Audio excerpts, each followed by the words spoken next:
testing. We are now moving into outcome 2, and thank you for officers for joining us for outcome 2. Senator Cadell. Thank you. Going to talk about white spot and white spot control zones. Can we give a list of the current white spot control zones, please? Sure, I'll just call up. I'll introduce myself first. Justine Saunders, Deputy Secretary, Biosecurity Operations Compliance Group, and I'll introduce Dr. Brant Smith from Biosecurity Animal Division.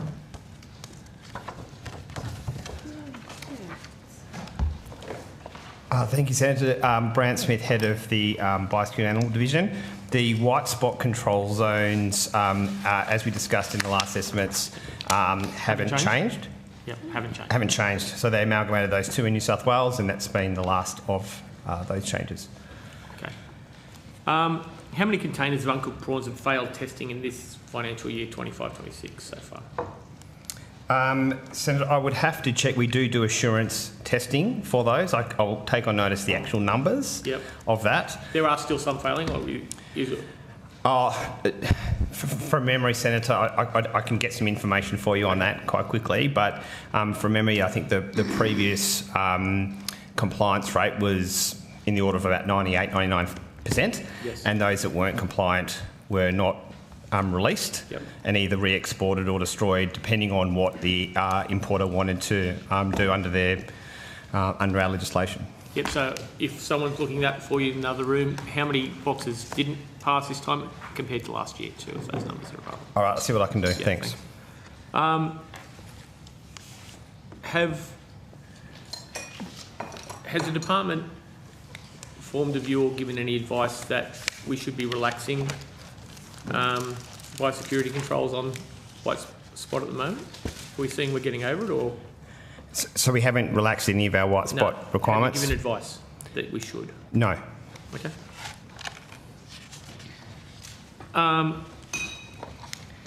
A concern raised by operators is that we're hearing that there'll be outsourcing of white spot to country of origin rather than in Australia. Is that going to happen? Is the industry correct on that, or is that not true? So at the last hearing, we discussed about the fact that we'd released in November 2025 guidelines for evaluating of overseas pre-export testing programs. So this was looking at whether there could be equivalence for testing overseas, but as I think I explained to Senator McDonald at the time, this is just guidance. That it would need to be a series of evaluations and processes that would have to be in place should a country ask for that to be undertaken, that assessment, and then only when we did that assessment, if we deemed that it was equivalent to our onshore testing, would we consider putting it in place. But there's a lot of steps that would need to happen for that to occur, and all we've provided is guidance because we've had requests from imported countries and we're required to look at equivalence measures, and we've provided some guidance on that. You have had requests from importing countries to do that? How many? We have had requests from countries to look at these. I'd have to give you the numbers. I'll take that on notice to give you the numbers. Have any progressed behind inquiry, or has any started the process to get equivalency?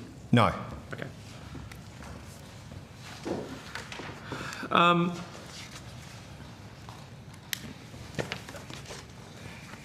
Given that we're still getting 1 or 2% historically, I think from your numbers just then, should we have do you have a view on whether mandatory or random testing is the way to go on white spot? So, Senator, we do have, under our import requirements, we have a range of measures. So some of them will be around sourcing from facilities or premises that are free from the disease, and we've had that thoroughly sort of checked. What we then do as well on that is we still do an assurance program where we go and test batches to doubly confirm at the border whether they are compliant. So batch check from free countries. What about prevalent? So we are testing only those batches that are coming in accordance with our import conditions. So they we still have to assess the competent authority to make sure that they can meet our requirements. When and as we test for those, we are checking to see if there's any presence. Presence doesn't mean live virus per se. It could be material, and then we would make a determination saying it doesn't meet our requirements. It would then have to get destroyed or re-exported. But all of the measures we have in place manage those risks really carefully. So this is just about making sure they are still appropriate. I understand, but you said that you specify the difference between free importing countries or importing groups where white spot doesn't exist. What's the difference where white spot does exist? Is there a higher profile of testing for those countries? It's not mandatory, it's still random, or it's still batch testing? So what we would require as far as our requirements would be that they must come from a premises that's free from those diseases, and a whole series of health certifications that give us confidence that we're not going to import white spot into the country, because of course we don't want to. But there's a whole range of conditions under our prawn import risk analysis and conditions, of which we've had thoroughly checked and tested, and everyone has had opportunity to provide comments on those, and we've had them independently verified, and they're the same conditions we have now. Could you table those guidelines? Are they publicly available if I go on a website or something? I'll double check, but I'm pretty sure that, we certainly gave a version of those to the Australian Prawn Farmers Association, for example, so there's no sort of protected nature of any of that material. I'm happy to provide that. Okay.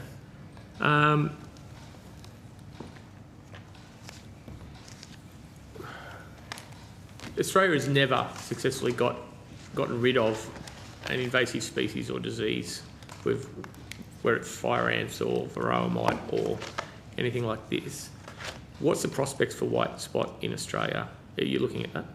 Firstly, Senator, if I could just correct the record, there has been very successful eradication of invasive species into this country, and in fact I've got some figures which I can access in just a moment. You've referred to a couple in particular. Red and port-au-fire is still the subject of an eradication program which the Commonwealth is heavily invested in. You have spoken about varroa, that's true. We have transitioned to management, but I do want to correct the record that we haven't had any success in dealing with invasive species. This country's actually been very successful. I'm not aware of any we've got rid of. I'm happy to be wrong. Equine influenza is one. One of them. Off the top of my head, but there would be others as well. But I'll hand back over to Dr. Smith to answer your specific question. I'll come back to you on those figures. So I've just got my good folks getting the compliance rate. So the 2024-25 border compliance rate was actually 99.75. Right. Okay. Compliance. We don't have box numbers. We'd have to get that detail within the system, so I wouldn't be able to get that to you straight away. But on notice is fine. On notice, That's great. And I'm getting the context of all of that. I am happy with those details on that. We might move... Senator, if I could just come back to your question in regards to finalised emergency responses. So we have, in fact, and I'm happy to table this list if that's helpful. Yeah, just table it if it's big. We can table that, but I'm sure I've got figures in my head that we've been, since 2015, eradicated about 28 invasive species. Yeah, the figures are quite high. I will still come back to How many haven't we? A small number, but once again, I've just got to track down those figures. So I will come back to you as I get that information. I've got a list here that I can provide. I just haven't done the maths on this. I may have misspoken. I apologise. It would be the difference between a pest versus a disease. Pest weeds. Pardon? Pests and weeds. Apologies if you correct that. Pests and invasive weeds. Species. That would be my misspeaking. Yes, so, but I understood your question, Senator. Confirm the figures.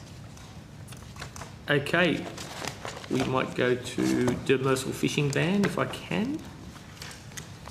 Was the department consulted before the West Australian Government introduced its demersal fishing ban on January 1st? I think we might have the wrong outcome. Yes. So that's outcome one, I'm sorry. Not a problem. Somebody else's? Yep. You go. Been given these by a colleague. I think you'll be able to guess where the colleague emanates from when I ask the first question.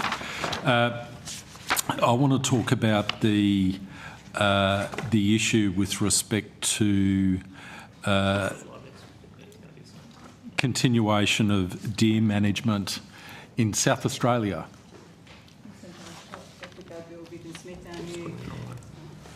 SIBO.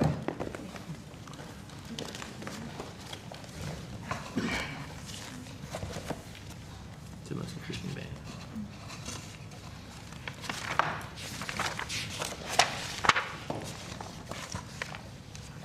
So, Senator, my name's... So I'll ask you the question, Okay, thank you. and then we can... So what forward estimates have been allocated for the continuation of deer management, particularly in South Australia and Tasmania, as well as the critical coordinator roles for feral pigs, cats, deer and rabbits that support farmers managing invasive species across tenures to achieve efficiencies and drive down populations in this budget? Thanks, Senator. I'll start with feral deer, if Sure. I may, and then Yep. we can talk about the other species that you mentioned. So there is a National Feral Deer Action Plan that's in place that runs from 2023 to 2028. It's a collaborative plan between government and non-government organisations to manage feral deer. So it's very much national in focus.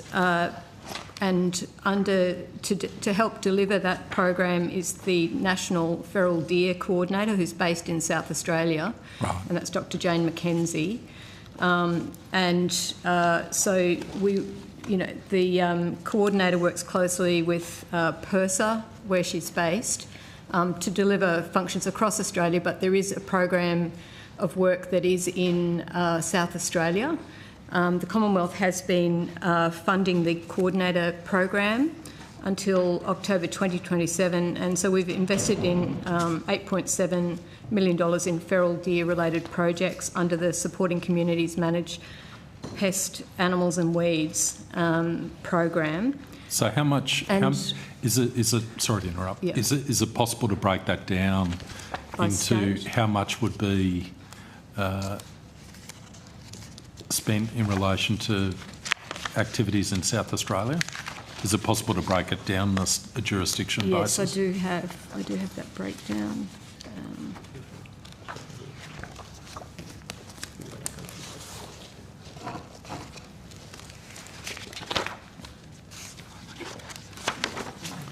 So there is to South Australia. So we've got 500,000 allocated, which is focused on eradicating feral deer from the peri-urban regions of the National Containment Zone within South Australia. And this involves coordinated effort to suppress or eradicate a number of small satellite feral deer populations before they spread further. It's focused on the Clear Valley region, and that aims to protect horticulture and critically endangered threatened communities. So that's, but that's not the extent of the programs that are occurring in South Australia, because these are established pests.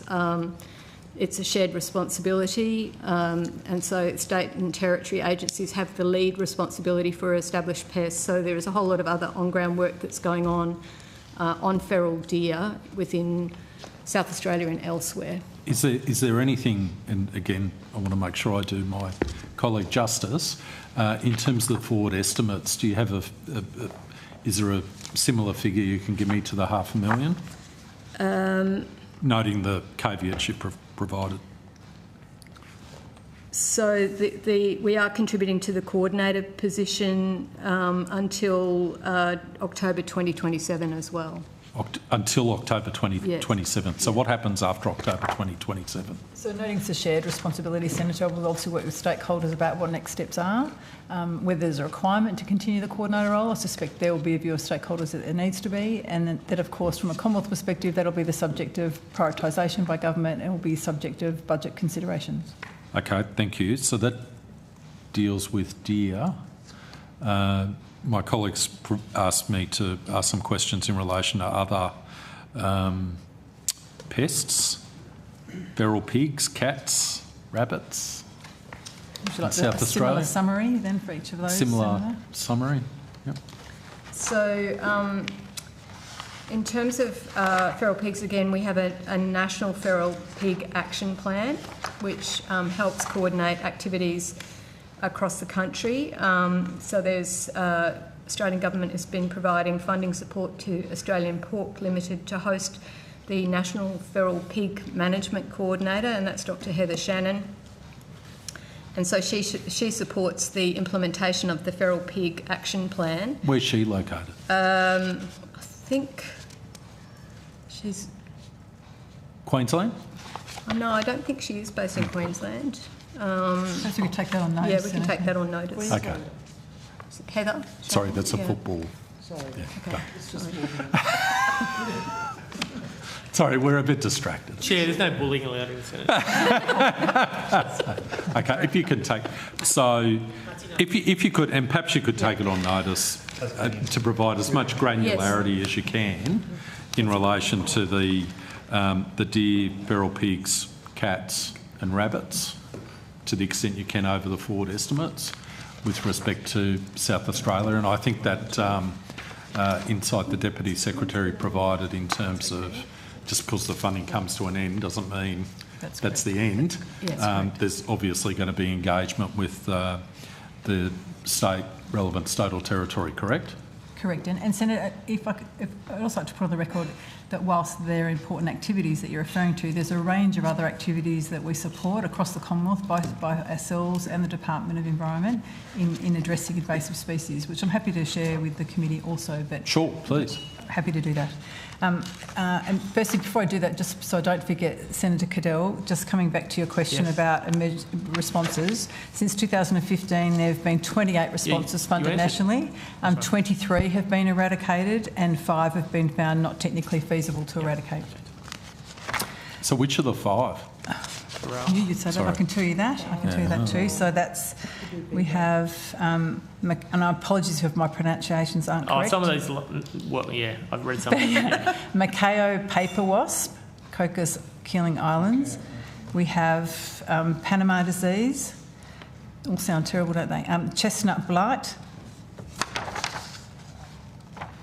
Tomato, potato, psyllid complex. And the giant pine scale in Victoria and South Australia. Sends shivers up your spine. Indeed. So where do the current ones like Varroa and fire ant and boarshot hole, where do they fit? These were, I'm just looking at the time frame for this. This is 2015 to 2015. Sorry, 2015 to 2025, my apologies. Yeah, but both those things were here, but they're not on either.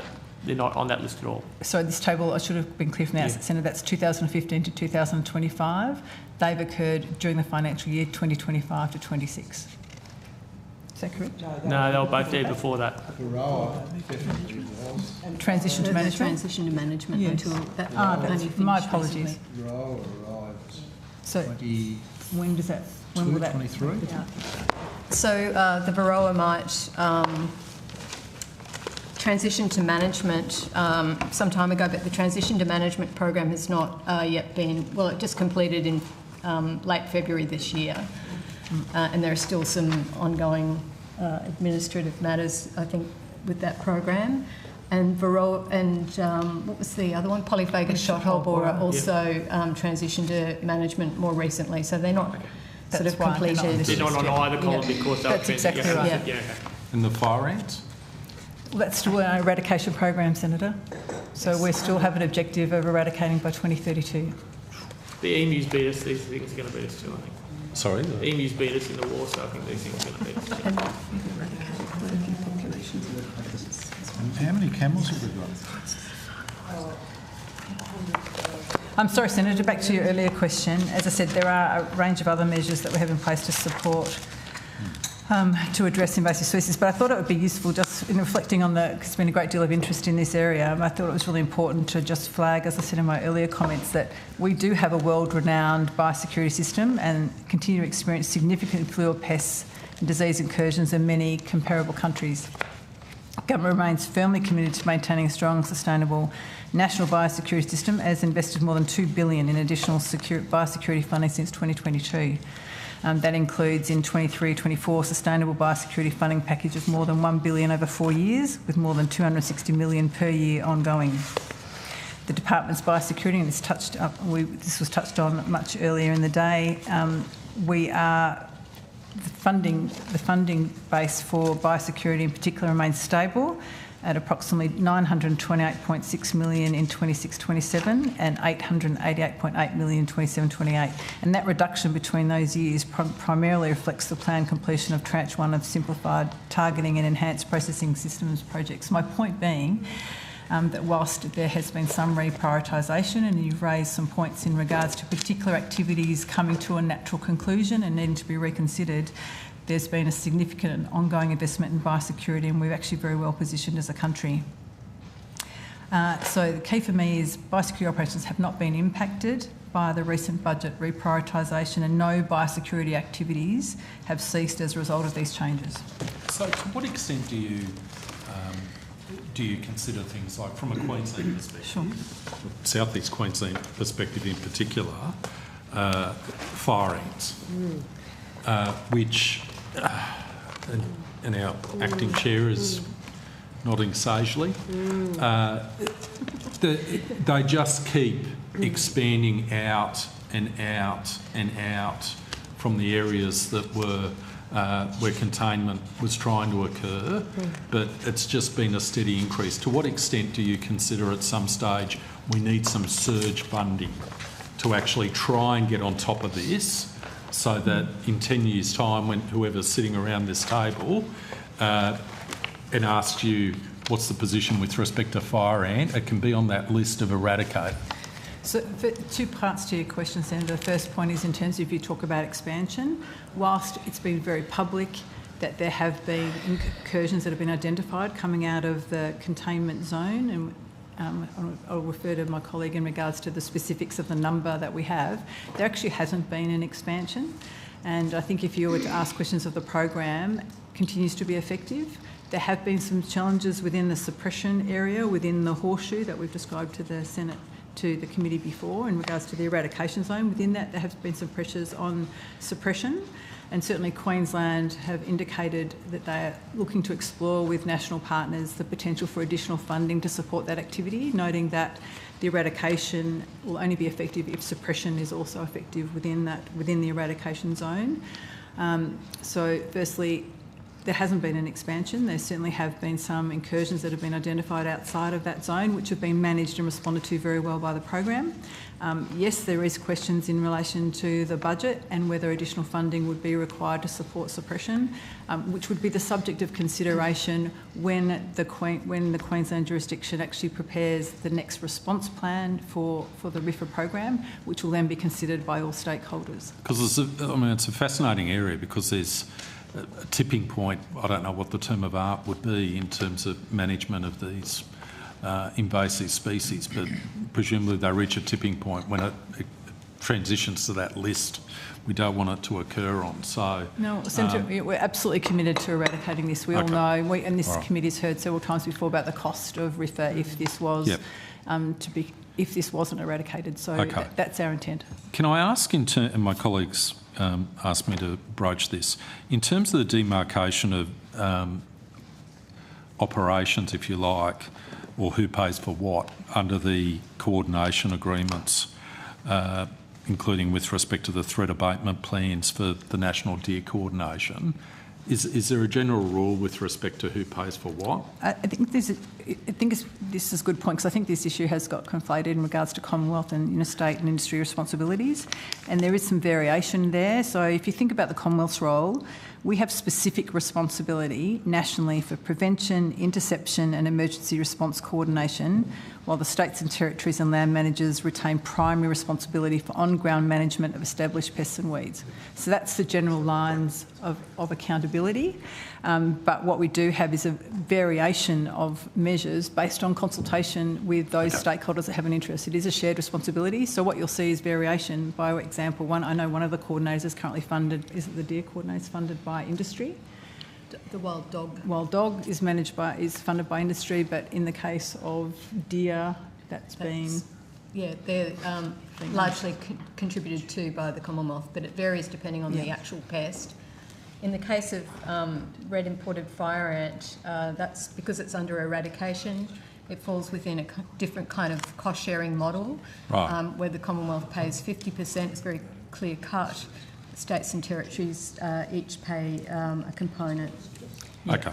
But of course, that's not, just to be clear, that's an emergency response, and they are nationally cost-shared arrangements. All of them are. But even then, the formula that's applied does depend on a formula that's applied and considered by stakeholders in the response. But Right. as I said, established pests and weeds is Right. predominantly the responsibility of... Ms Saunders, you're giving me lots of confidence, I must say. Good. You're all over this. So, can I take you to rabbits? Please. What funding is being provided in the budget for rabbit biocontrol research? Right, so the project cost is approximately $4 million from 2025 to 2029. We've had only recently, over recent months, agreed to pursue national cost sharing for this project, so there's discussions in February of this year, and I understand most governments have secured their contributions, so once again it's a shared responsibility. Okay. In terms of proposed co-investment from the Australian government, and I didn't quite get to this in my earlier comments, but as I said, this is not just about DAF's contribution, this is about how we contribute as a Commonwealth, and in that regards we have $2.6 million being contributed by DAF, CSIRO and the MLA. Okay. And what programs in particular are being funded for rabbit biocontrol research? Can you give us some granularity with respect to what it's intended to spend that money on? So Ms Saunders just outlined the forward work program, which is it's still being settled at the moment. So that will give us this rabbit biocontrol pipeline for the future. Okay. In terms of current investment, we've got support for the, so it's about 1.265 million, which is invested in rabbit biological control related projects. How much in South Australia? The biological control program is largely seeking new agents, so it's more of a national focus rather than national a state-based focus. Sure. Because what will work hopefully in the rabbits aren't different between South will Australia and elsewhere, Queensland? But just to, so there's $500,000 to CSIRO, which is part of this, the DAF contribution to this next phase. And then CSIRO is also contributing $515,000 to monitor rabbit viruses to inform the potential rabbit biological control agents. And then we've also provided to June 2027 $250,000 to CSIRO to continue to monitor the rabbit viruses that are circulating in Australia to inform both the potential rabbit biological control agents, but also to inform how it's working across the landscape as well and where to deploy the current viruses. Okay. I've been asked to ask a question. Sorry, there's more. So there's $200,000 also co-invested with the Centre for Invasive Species Solutions, and that supports the National Rabbit Coordinator Program to help with supporting best practice of wild rabbit management, which is an important co-component because we can't simply rely on biological control as the silver bullet for rabbit control. We need to use a range of different measures. Okay. What funding has been allocated to in this particular program, and it might fall within one of the categories you just outlined, the Rabbit Biocontrol Accelerator Program research? So it might be, I'm not sure if it's a reference to a specific name program or it's just a generic catch-all which might fall within what you just outlined. Senator, there are quite a few different components of work and they have slightly different names. I'll have to take that one on notice. Take that on notice. That's fine. Done my homework on that. Can I ask a question in relation to the Environmental Biosecurity Project Fund? Does that require anyone else? No. Okay. So as I understand it, following the budget, the Environmental Biosecurity Project Fund has remained at the level of $850,000, is that correct? That's correct, Senator. Okay. Why is it there hasn't been any increase in the amount of that fund, given inflationary cost impacts, etc.? As I mentioned earlier, Senator, because there's a range of measures that are in place to manage the risks that particular funding is available for. And I'm happy to go through what they are as well if that assists you, Senator. But I think the general point is that we believe that currently the Commonwealth contribution through a range of measures, not just by ourselves but to Q, CSR and others, is adequate to manage the risk. Okay, so let me put it to you another way. I'm just trying to get my head around it. So what you're basically saying, as I understand it, is you can't look at that, you can't ring fence that amount of 850,000 and consider it in isolation. Exactly right. You've got to consider all the other That's programs around it and look at it from a global perspective. Is that correct? That's correct, Okay. Senator. All right. If I can ask a question about the position of Chief Environmental Biosecurity Officer. She's sitting here. Right here. I thought I was asking the question, and I thought, oh, this is going to be embarrassing. How do I lift my head and read the very small type? I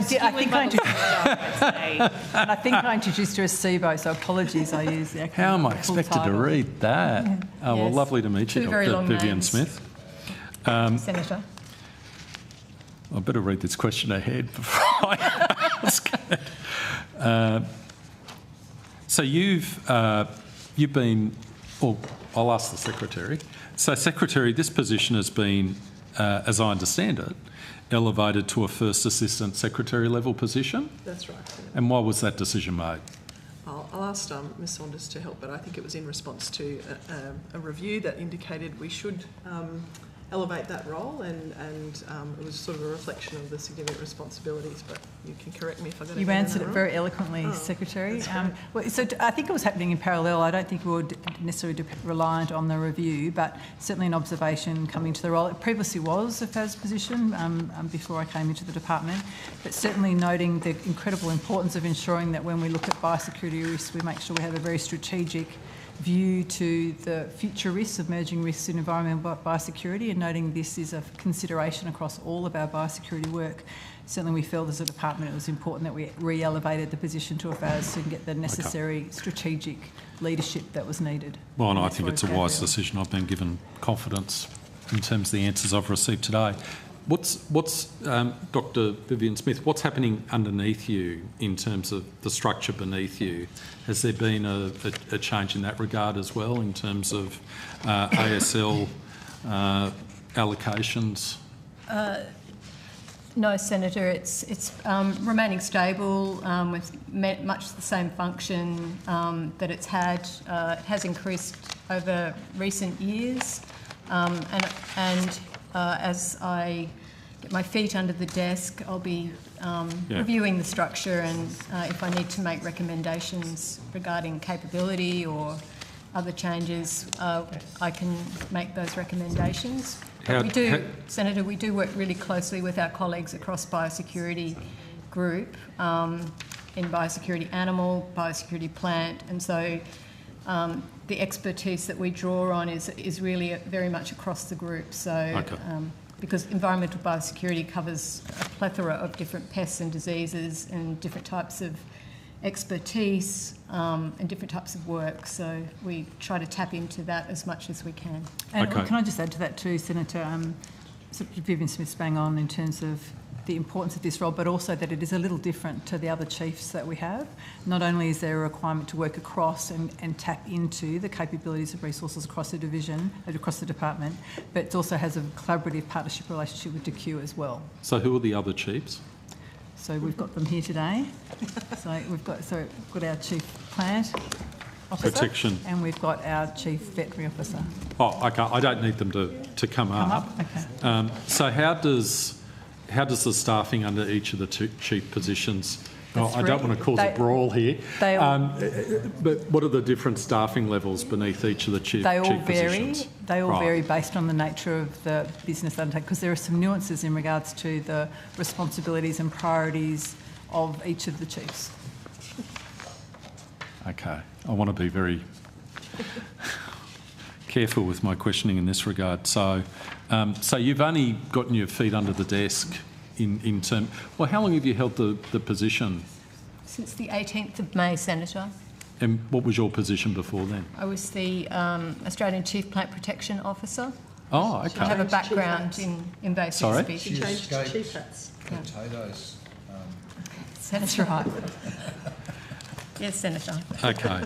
And do you have any initial impressions you want to give us in terms of ASL numbers, whether or not you need more ASL numbers? Senator, You could always need more, Senator. Yeah, it's too early to make any specific recommendations, but we're always very busy and we can always, do with a few more. Okay.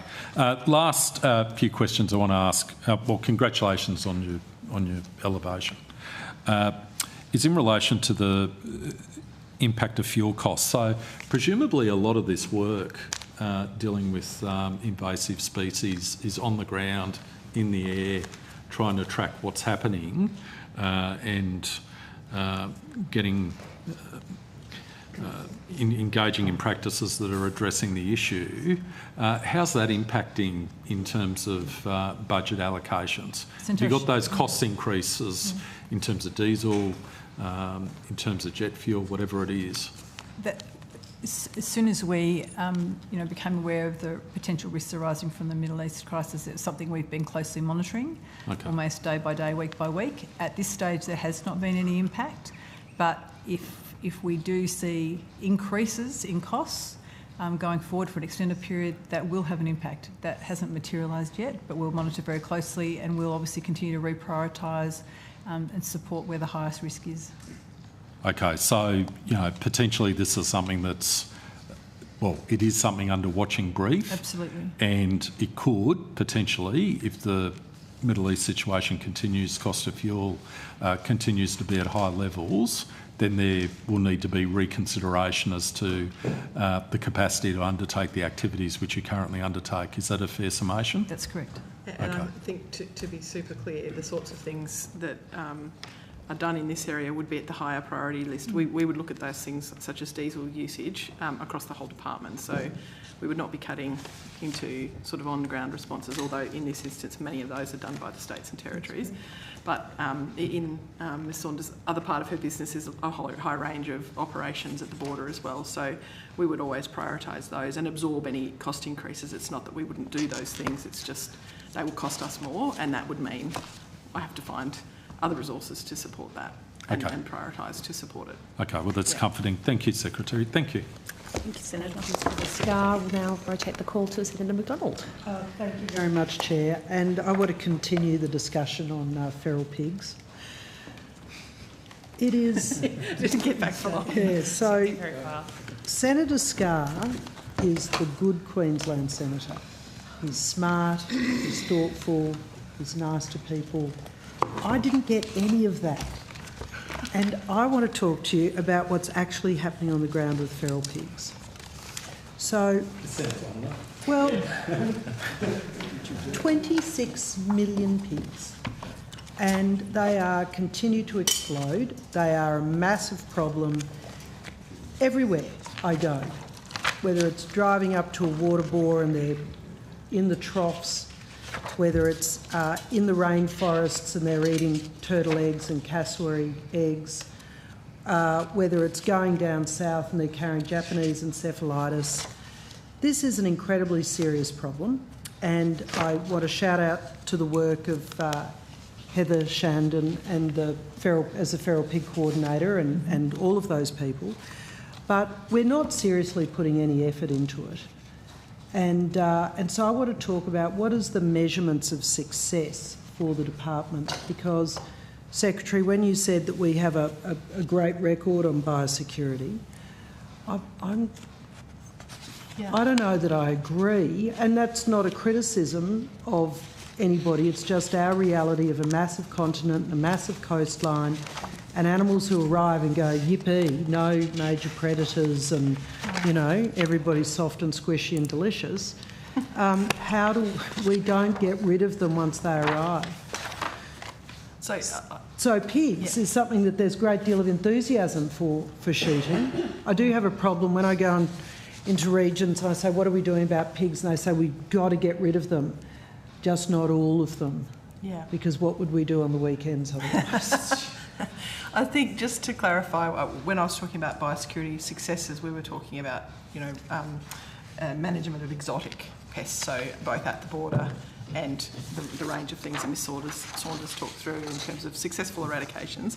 I appreciate that biosecurity for people in rural Australia means a lot more than just the exotic pests. It's the range of sort of endemic pests So, you know, there is complete recognition, I think, on our part that these are significant, you know, losses to productivity on farm across the board. So there's no denial of that.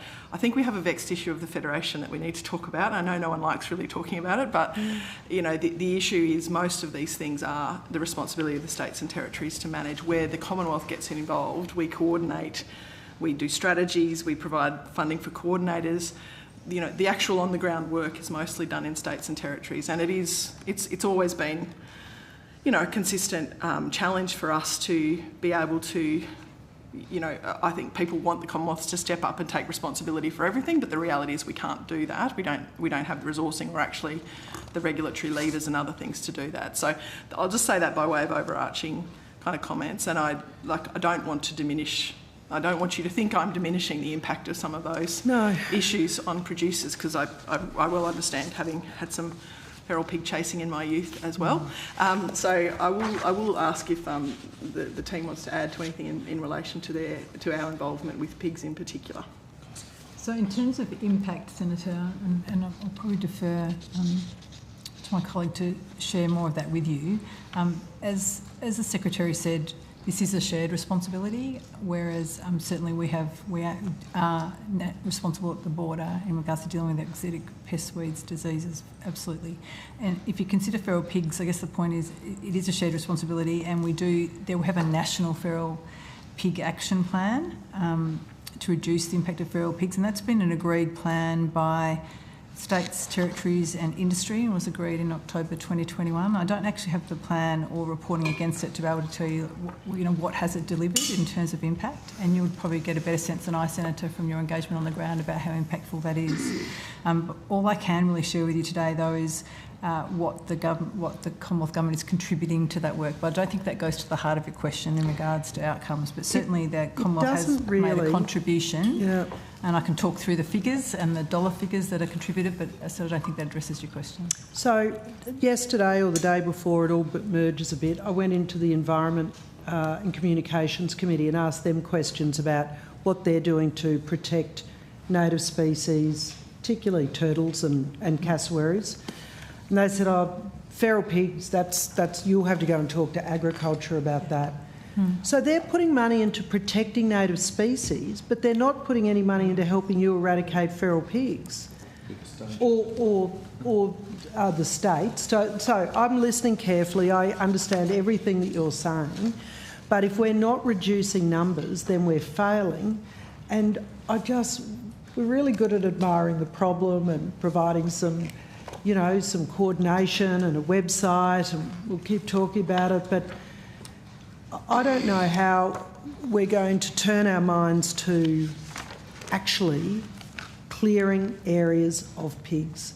So, as a younger woman in the Channel Country, the Army went in and shot wildcats, and they, did a great job, kept their eye in, probably used a lot of bullets, but it was a really great program as far as protecting native species and pulling the numbers back. I just don't know. I don't want to keep coming to committee hearings and discussing that we're not making any progress and continuing to talk about it as if we are.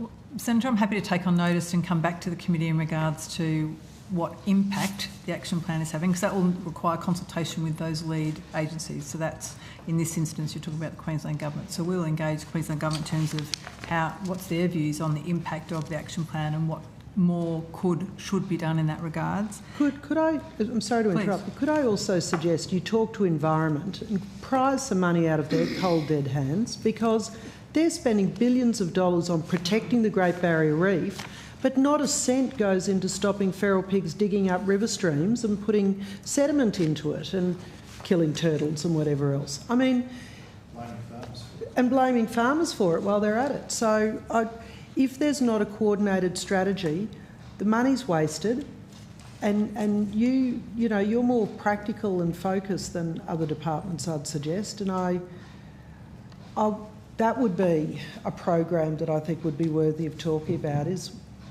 getting money out of departments who have lots of money and doing some practical work on. Well, certainly DQ does have funding particularly which considers invasive species. But they don't consider, because I've just been over there, they don't think pigs are a problem. Well, they don't consider dealing with pigs. Yeah. Well, thank you, Senator. I do want to point out, though, just so you get some visibility in terms of the Commonwealth contribution, there's 3.87 million invested in projects, 7.7 million in multi-species projects, including pigs, and we also have 2 million invested in Indigenous pest weed management in Northern Australia. So there are a range of, that's just a small number of activities. There's also some other activities which I know DQ are leading, which I understand would have some impact, but doesn't go to the heart of your question. And I certainly undertake to engage with stakeholders and come back to you in a more meaningful way in relation to what impact the action plan is having and what, if more, can and should be done. So that amount of money would pay for the ammunition exactly in itself to kill the number of pigs there are in Queensland.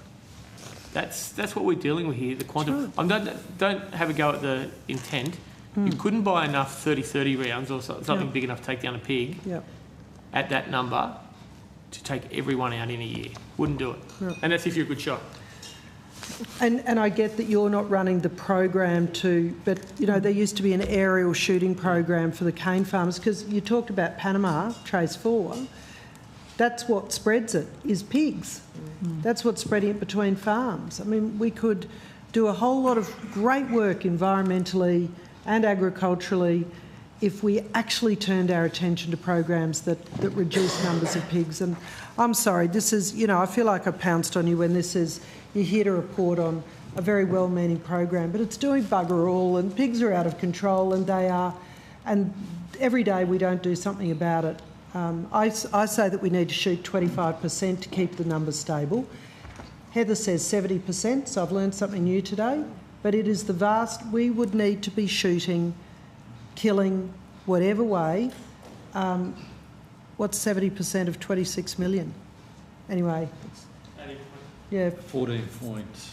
No, 18 points. 15. About 15 million pigs a year. No one on just your bit. to stand still.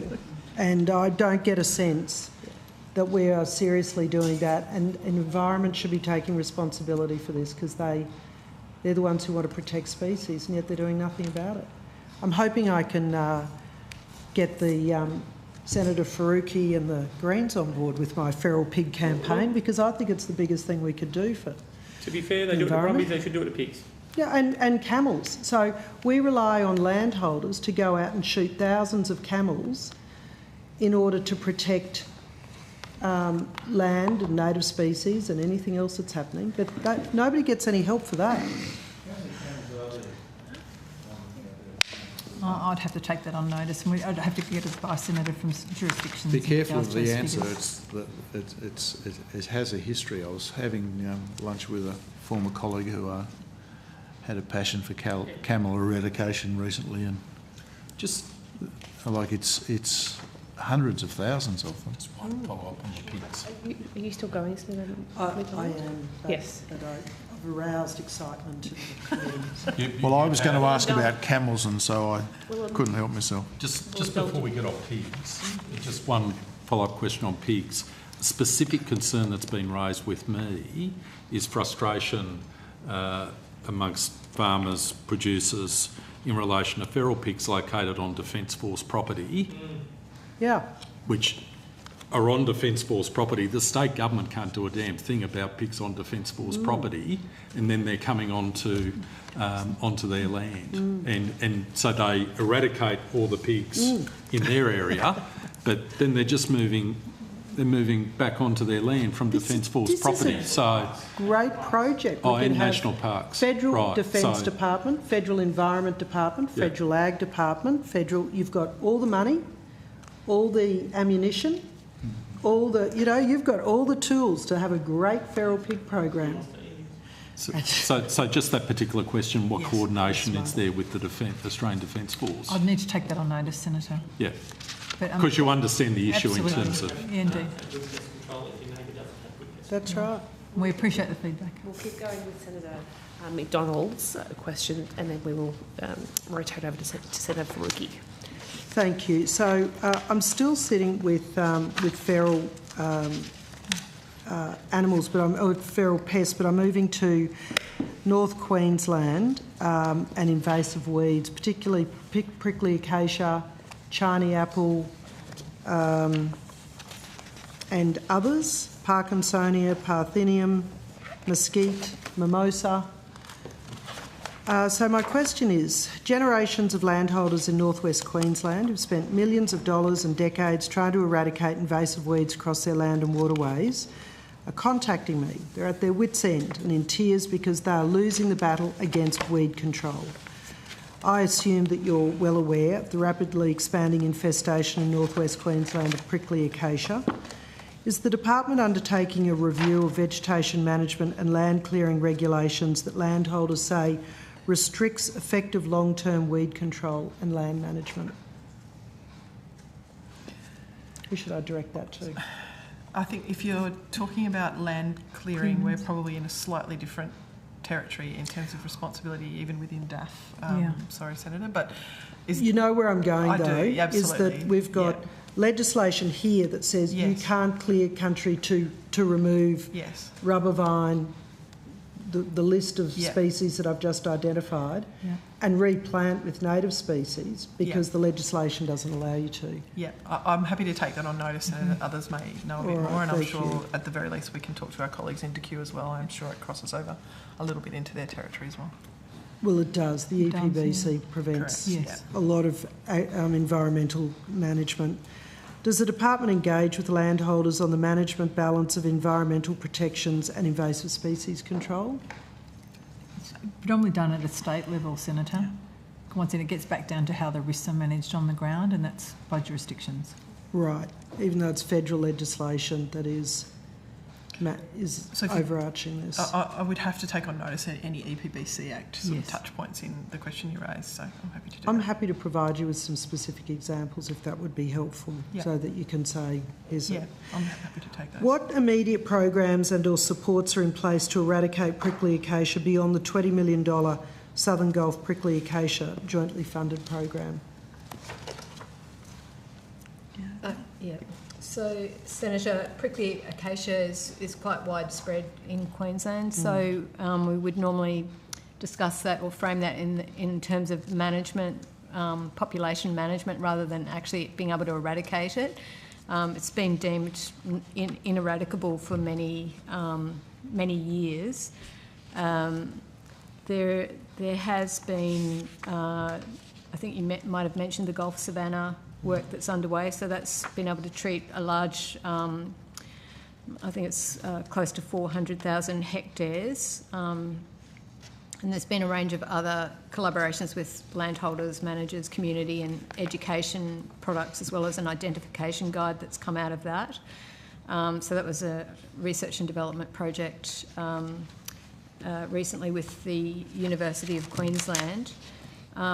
Under the Future Drought Fund, which is not within the biosecurity outcome, but there's been $5.9 million that's been to support weed biological control, tackle some of the worst invasive species, and that's included supporting some of the work that the Queensland Government is doing through their biological control program on prickly acacia and a range of other troublesome weeds, not just in Queensland but elsewhere in the country. And then there's been some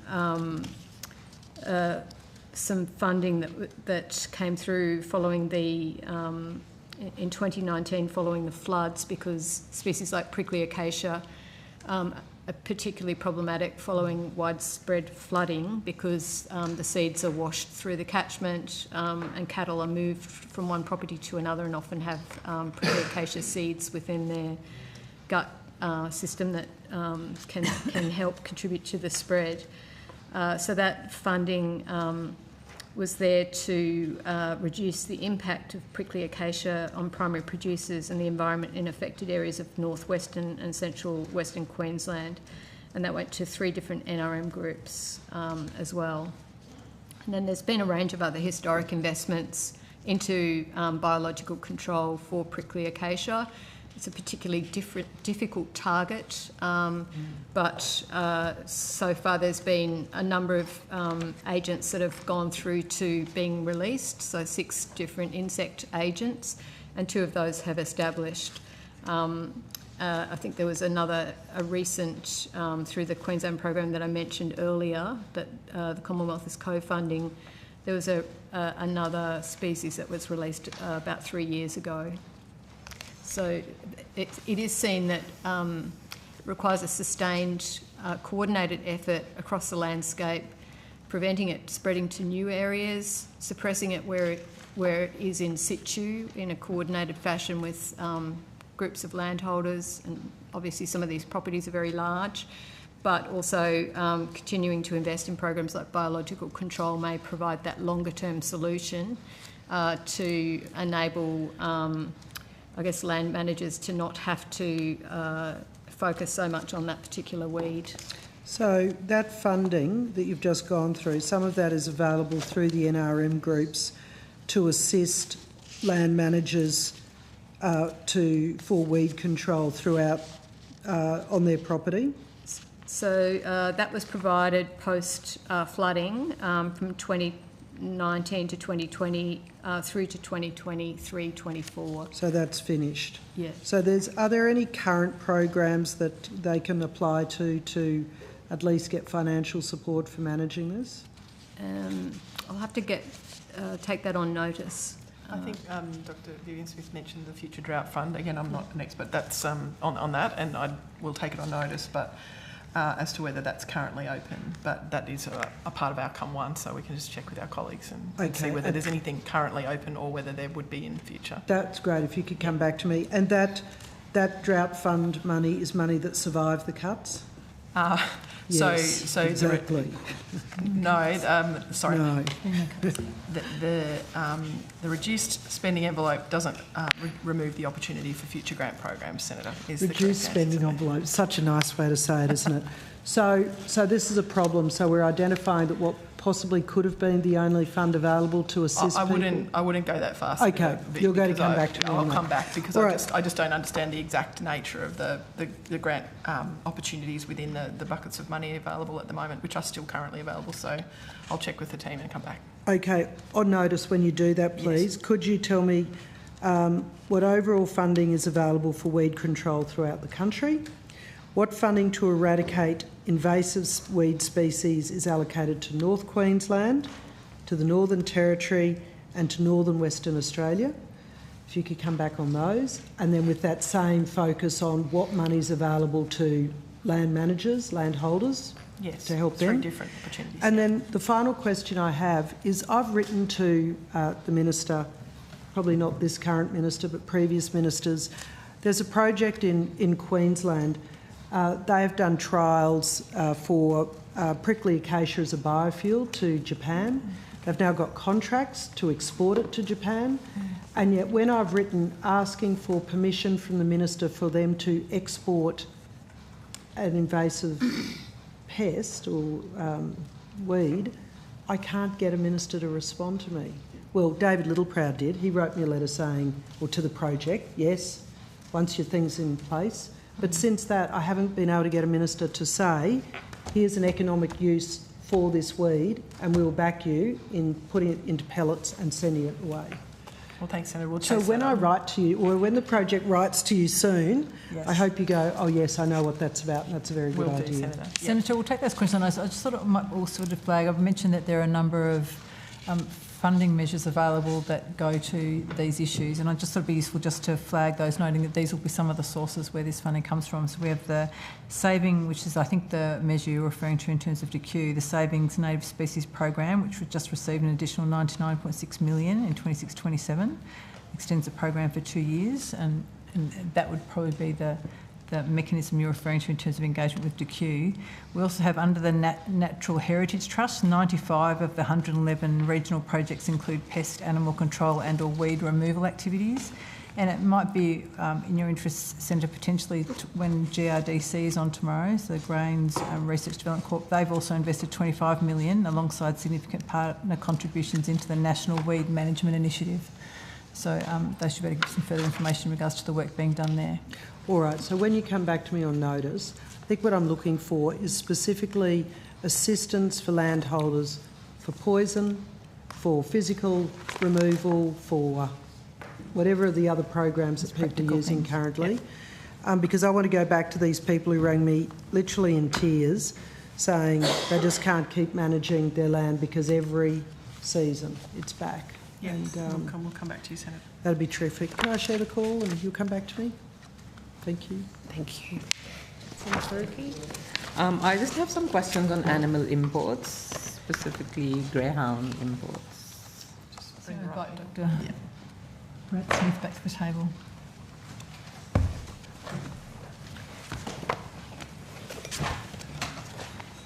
Okay, thank you.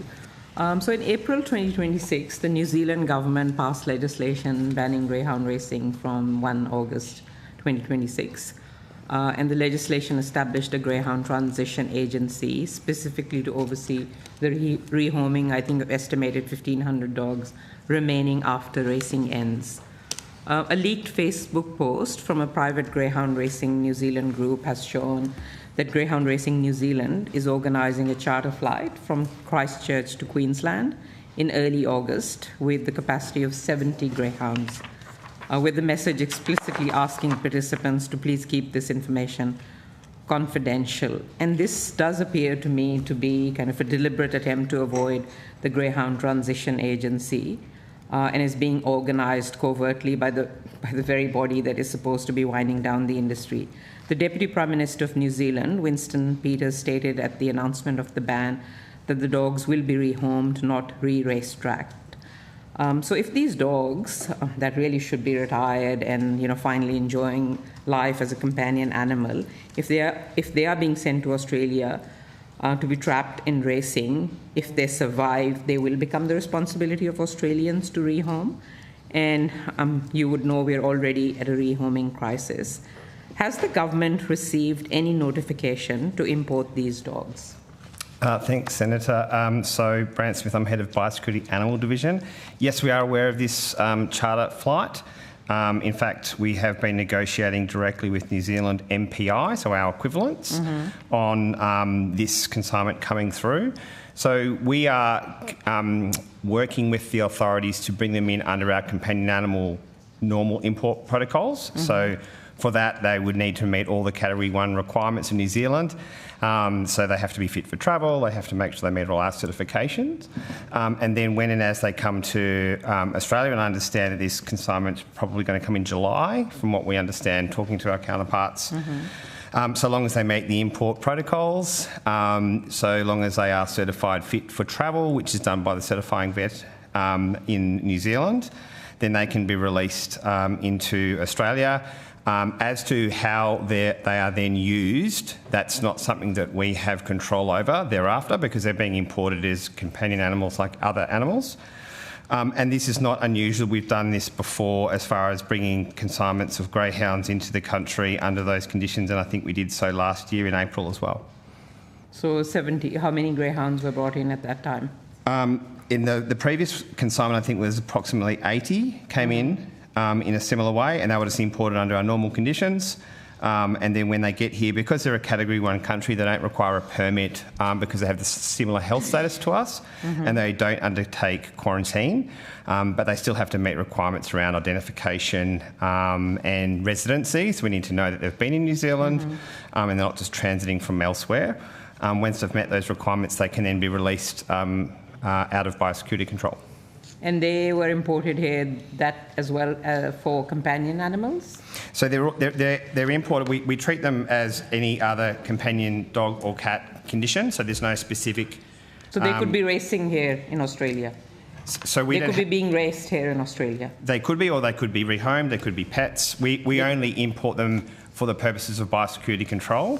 How and when they are used beyond that is not within our remit. Okay, so you don't care that the transition agency, Greyhound Transition Agency there is, wants rehoming of these animals, not re-racetracked. So, Senator, You don't care about it's that? not that we don't care. It's we do not have responsibility. We cannot act outside our legislation. Who We has have to responsibility for that? Well, in terms of what happens to dogs, it's a state and territory responsibility in terms of racing. So I appreciate you're concerned about the animals. As individuals, we're concerned about animals as well, but we can only act within our legislative responsibilities, and Dr. Smith's outlined those.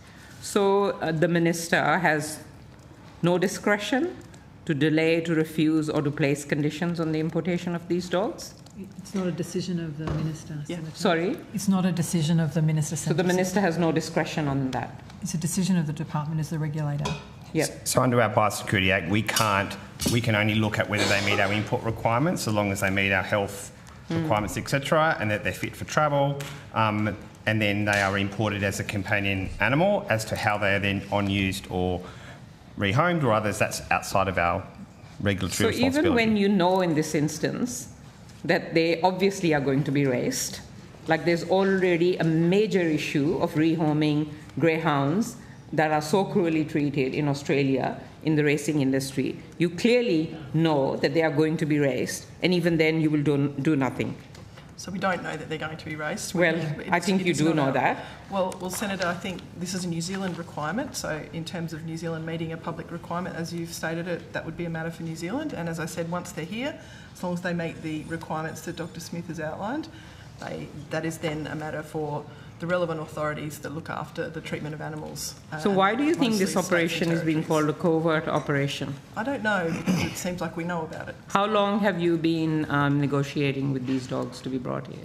Well, like I said, Senator, we have worked with New Zealand on a range of cases, and the last one I think we brought in was in April last year. That was all done very openly, as we would normally do with negotiations with our counterparts. We're aware of this consignment that's coming through in July. When were you made aware of this? I would have to check the exact time when we were made aware of this, but this is not unusual that when a country asks to bring in consignments of animals, we will look at those. It's not just regular animals. You know the issue of greyhound racing. You know it is being banned in New Zealand. It is not just any animal. You know you do know how cruelly the greyhound racing industry treats greyhounds. You do know that?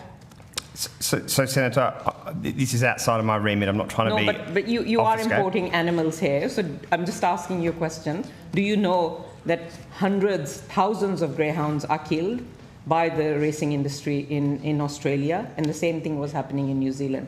Do you know that? Are you aware of that?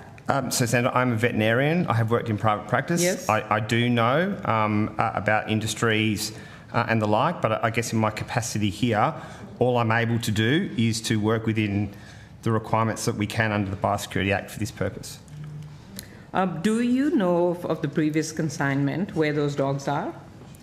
Senator, as Dr. Smith said, once they've fulfilled our biosecurity obligations at the border and they're released, we have no visibility, oversight or responsibility in regards to the handling. You don't care of those about the animals. welfare of those no, animals? No, as the Secretary said, it's not about caring or otherwise. It is about caring. It's about fulfilling our legislative obligations, and our remit does not extend beyond that. Minister, do you believe the Australian government should be facilitating individuals seeking to sidestep the New Zealand government's own welfare legislation? Do you think that is appropriate? Senator, I can take your question on notice. Take the question on notice. Mm-hmm. Thank you very much. Thanks, Chair. Thank you, Senator Faruqi. Senator McDonald? Thank you very much. Could we turn now to bananas? Hey? I know. I've got 6 upstairs and I've not bought one. It's the wrong time of night. Letting myself down.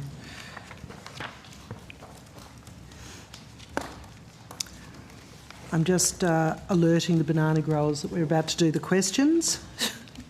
On now. Great.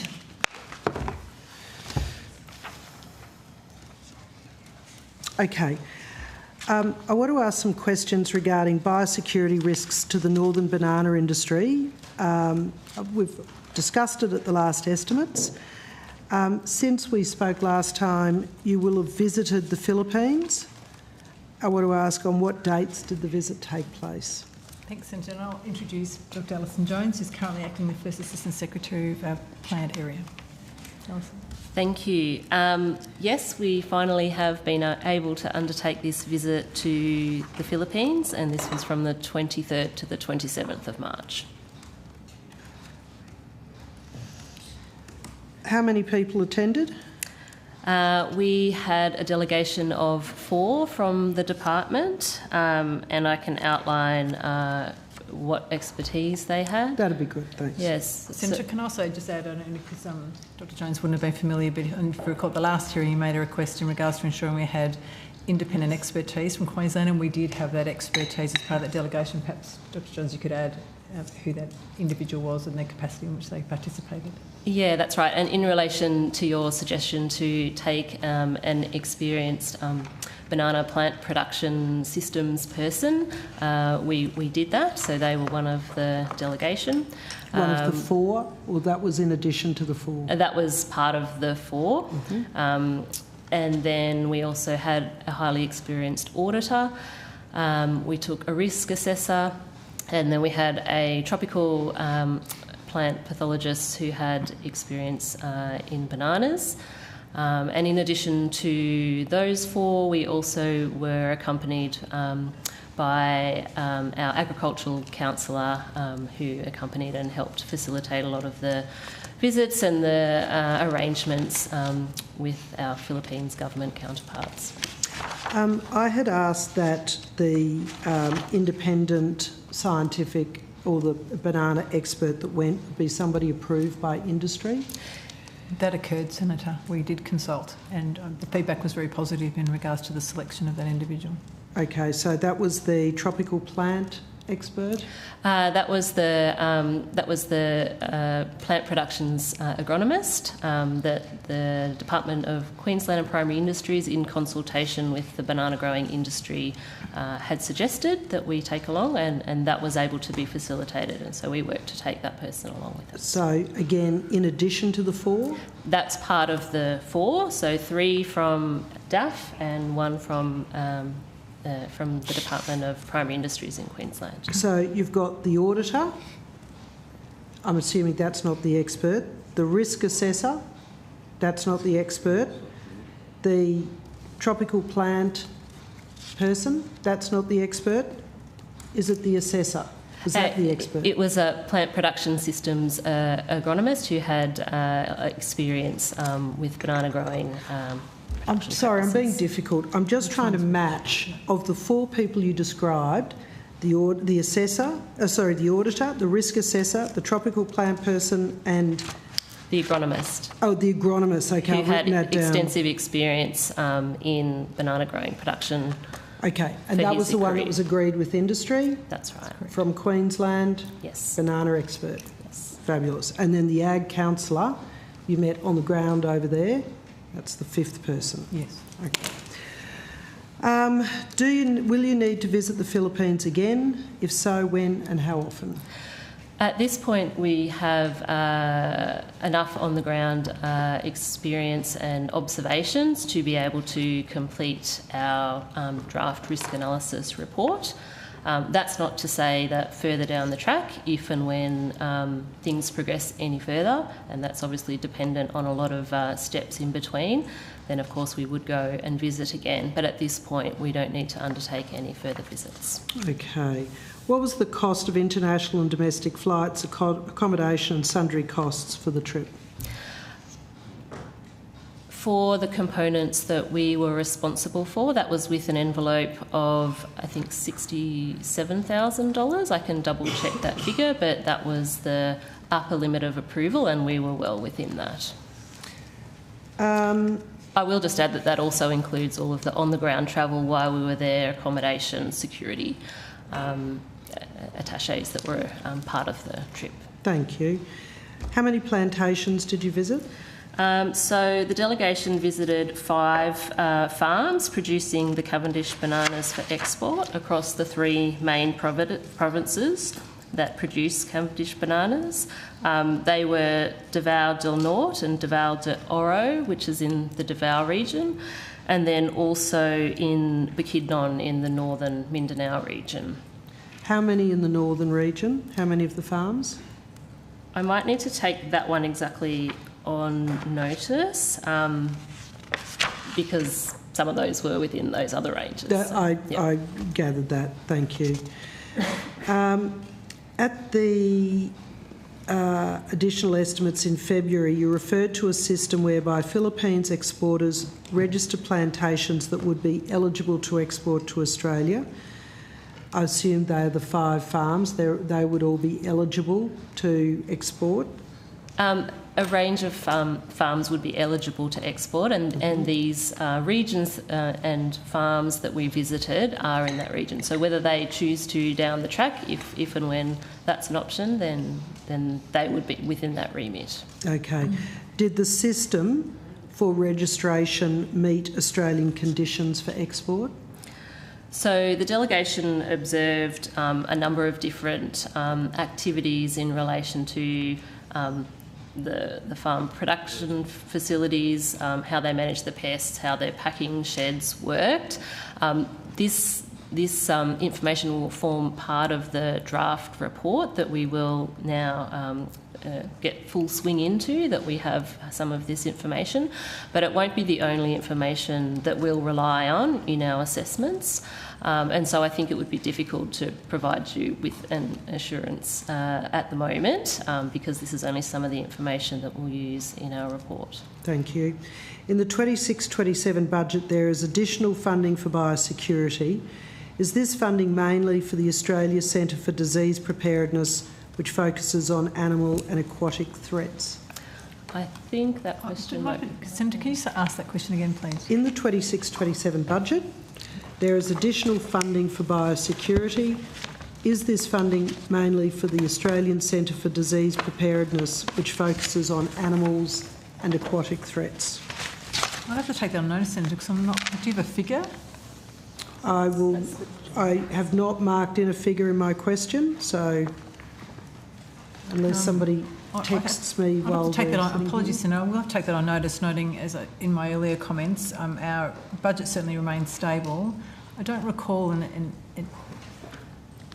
we've certainly had a small increase in some grants, but I'm not sure which one you're referring to. Well, how much of the biosecurity budget is for plant security? It's not defined in that way. It's not that simple. We'd have to extrapolate other data to get to answer that question directly. So I don't know if that answers your question, but certainly I've got some figures in regards to the CSIRO received additional funding, but I don't think that was your question. Is that got the Australian Centre for Disease Preparedness in it? Yes, there is some funding for ACDP. Okay. So they've received an additional $347.4 million over 4 years, which includes funding for the operations of ACDP. I'm sorry, I didn't quite hear you. For funding for... Australian Centre for Disease Preparedness. Sure, sorry. Yep. Okay, $347 million over 4 years. Yes. Okay. I'd say that's what my question was referring to. It's my understanding that centre focuses on animal and aquatic threats more than plants. What we're trying to get to is, if we are proposing to consider importing bananas from a country that's got a lot of banana diseases, what sort of work are we doing here to prepare for additional banana diseases? Certainly the intent is, based on the risk assessment we undertake, is that would not be necessary, because we would only agree and have conditions in place that ensured we maintained our very high biosecurity standards, an appropriate level of protection as close to zero but not zero. So that wouldn't be the intent. Okay. So you're going to, on notice, come back to me around plant security as much as perhaps the biosecurity budget and the various pillars that it's built on. So some of that will be a little difficult to disaggregate in terms of operations, just so you're aware, but we can do our best to try to differentiate. Yeah. I'm going to very optimistically ask if you can break out a budget for plant security in Northern Australia. I think we don't tend to fund in that way, Senator, but like, for example, we have office buildings and things in Cairns, or at least and operational staff there, so we could I guess we could have a little look at how we could I don't want you to demonstrate spend that. ages of time We'll have a answering look, this yeah. question for me when you could be doing something more Yeah. practical. Yes. But obviously, Northern Australia is a large, vast area with lots of exposed coastline and not many people monitoring it. We do have a Sierra Indigenous Rangers program up there, but there are a range of other activities that we're performing up there. I think the challenge for us is, as the Secretary said, disaggregating that, noting it's not just plant, it'll be multiple biosecurity threats that we're considering in the north. Yep, fair enough. The Minister for Agriculture recently addressed an event where she spoke of this government's additional $2 billion in biosecurity investment. Would you please be able to provide a detailed overview of these new investments? And those investments have been since 2022, Senator. So this government being from when the Albanese government was elected. That's correct. They've done an additional $2 billion in biosecurity investments. Would you be able to provide a framework for the new investments and the outcomes that they're focused on, please? Yes, but I'd take that on notice. Yeah, absolutely. Senator, since that time. But what it has given us, Senator, is certainty in our budget outlook. As I touched on earlier today, we've got a very stable budget through the out-year, so it ensures that we can make sure we've got the right capabilities and in place to ensure that we're managing the risk. Yeah. The northern banana industry is still very concerned about an incursion of pathogens or pests from imported bananas from the Philippines. Will the government take full responsibility and pay for the eradication effort if there is an incursion?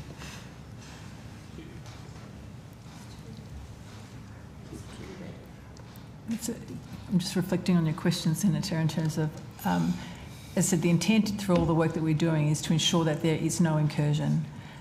If there's any incursion of exotic species, we then move into territory where there are national cost-sharing arrangements, and we work as a nation in responding to any incursions that occur. I understand that, and the northern banana farmers spent, I'd have to look back at my notes, $130 or $150 million eradicating a disease that came into this country. They are very exercised about the idea that we would import a plant into this country when we grow it to excess here. We have a great industry. It supports a whole lot of other jobs and trucks and people in Northern Australia. And I guess what they're doing is saying, if we're going to take this enormous risk for no perceivable benefit to Australia, then is the government going to provide more than just, it'll be fine, we'll share the costs with you if there's a disease incursion? Senator, we are very alive to the industry's concerns, and my colleague Dr Finnan has had several engagements with industry, so be assured we very much appreciate their concerns and share concerns as it relates to ensuring that we do not, as a result of any decision we make, we want to be, sorry, not being very clear, we want to ensure that anything we do does not increase the biosecurity risks associated with importation of bananas, obviously. And we're a long way down, we've got a long way to go in regards to this process before we're in a position where there is a decision and any agreed measures would be proceeded with. So as the report, as the considerations made, I just want to keep labouring this point so that there is a clear understanding. I mean, a grower has messaged me while we're talking. Cost sharing is a great way of solving the government's problem. And guess who bears it? It's farmers who already have almost no margin. So as the report is written about whether or not we should be considering the importation of bananas from a country that has a lot of diseases for no discernible benefit to the Australian consumer, certainly not Australian farmers, that we're thinking about, and if there is an incursion of disease, who's going to pay the bill? And the farmers are saying, no, not us. We're flagging, this is not our problem. You're creating this problem. Great, thank you. Has it been determined yet if the import risk analysis should be conducted as a regulated BIRA, which I've forgotten what that stands for, or a non-regulated import risk analysis? So it's still under consideration, Senator, but but certainly we'll be open to taking the Bureau path and engaging the SAG. We are considering that. So we're a fair way down the path. We started talking about this last year. I think you have to have the report done by the assessment done by the end of 26. I'm not sure of that timeline. I'm happy to jump in there. So if the risk and assessment does proceed down the pathway of a BIRA, at the time that the BIRA starts, then there is a 30-month period for the risk analysis to be completed. We are close, but we are not yet decided on whether or not to proceed with a BIRA or not down the import risk assessment pathway that's not regulated. We hope to do that by the middle of the year, so in June, in a number of weeks or so. And so we'll be in a position to be able to let industry and others know which pathway we're taking there. Okay, and so what's going to determine your decision making on that? There's a range of factors that we'll take into consideration. Obviously, the TRIP report will help inform the types of things that we need to consider, but there are sort of aspects with a BIRA, such as the scientific advisory group advice that can be used. There's also in the BIRA process an opportunity for stakeholders to engage to have our process reviewed by the Inspector General of Biosecurity. So there are a number of factors in there that help provide a guaranteed amount of transparency. However we end up proceeding, we will be utilising the expertise of independent experts, but they're the types of factors that we'll consider in making that decision. Okay. My final question is, what work is ABARES conducting at the moment regarding the banana industry? We have engaged our ABARES colleagues to have a look at the economic impact of a range of the different banana diseases and what that economic impact would be if they were to arrive. So that's information that we'll also utilise and publish as part of our draft report when we get to that. Would ABARES also do economic analysis of the value of the non-disease affected industry, so the value of the industry to backhauling to communities, to the benefits that bananas bring to Australia? I'm not exactly across the entirety of what the economic analysis will include, but that's something we can take on notice. Could I suggest that, because if you're going to analyse what the cost of a disease incursion would be, then by its nature that must mean that you're measuring what the value of the industry is, not just in bananas, but, as I said, in backhaul. It's developed a whole lot of other agricultural industries, as you'd know, yep. Because of the ability to have those trucks moving around the north. Yeah, and I know that as part of their analysis at the moment, they have been engaging with the banana industry to understand fully all of those different aspects as part of their banana industry. I'd say that bananas are the backbone of Australia's food sovereignty. Really does provide that spine of infrastructure and investment. So it's an important one to get right. Thank you, Chair. I'm happy to share the call. If you could come back to me later. Thank you. Thank you, Chair. Just wanted to get an update on red forests. Done wild dog. So.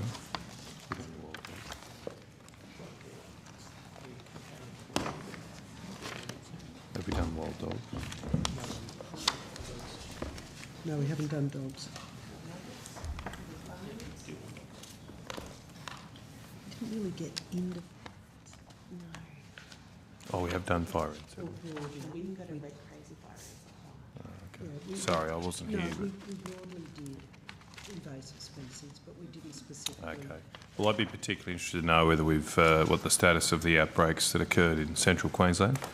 I think started last year, from memory.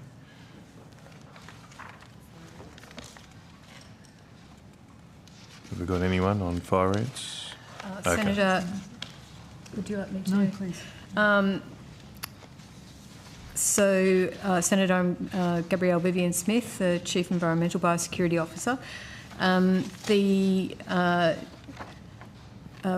The emerald, they're not necessarily referred to as outbreaks, they're just detections of importance. So that particular detection of importance from August 2025, they've undertaken the initial treatment and surveillance. This is the Queensland Government National Red Imported Fire Ant Program. They've undertaken the initial treatment and the surveillance out to 500 metres, and they've completed 4 rounds of aerial treatment as well. So they're continuing to monitor that program. There was also a detection in Moranbah in Queensland.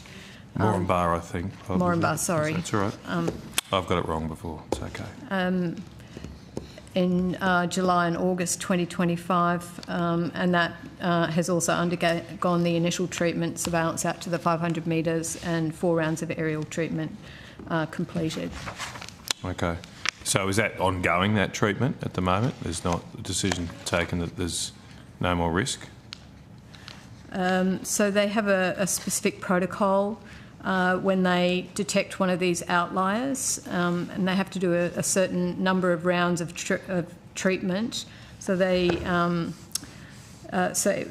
need to respond quickly, investigate, prioritise treatment depending on exactly what they encounter.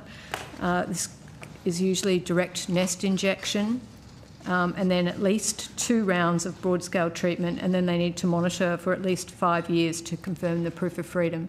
So they've certainly completed more than the 2 rounds minimum required there, and the monitoring is ongoing. Okay, so it'll go for another 4 years or so on that plan? Correct. Okay. All right. What about in South East Queensland? I was talking to a turf farm operator recently, and they're pretty frustrated that they don't think there's much progress being made on eradicating fire ants. Is there a status update there? Status update in regard, are you referring to suppression or the eradication program, Both. Senator? Yeah. So as you know, suppression is the responsibility of Queensland Government, and they're better positioned to comment on that. In relation to the advice we get from the program routinely in regards to red imported fire ants, you know, it's still, the view is still eradicable, and that's our intent. There has been some delays in the program based on weather, as you know, and conditions that have made it difficult, but there's been some significant inroads made in regards to the program, and which is why we're in the process now of working with Queensland to develop an updated response plan for the next 4 years, with a view to continuing our intent on eradicating this risk. Okay. All right, and Northern New South Wales, where's that up to?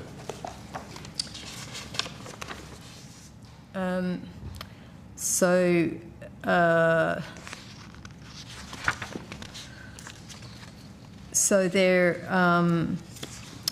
was a detection in July, one of the detections of importance in Tweed Heads. That was just a single nest and one infected property. So they've completed the initial treatment, the surveillance, and out to 500 metres, and then further surveillance out to 2 kilometres. Because it was just a single nest, the treatment requirements are designed to continue to monitor to make sure there are no further fire ants there.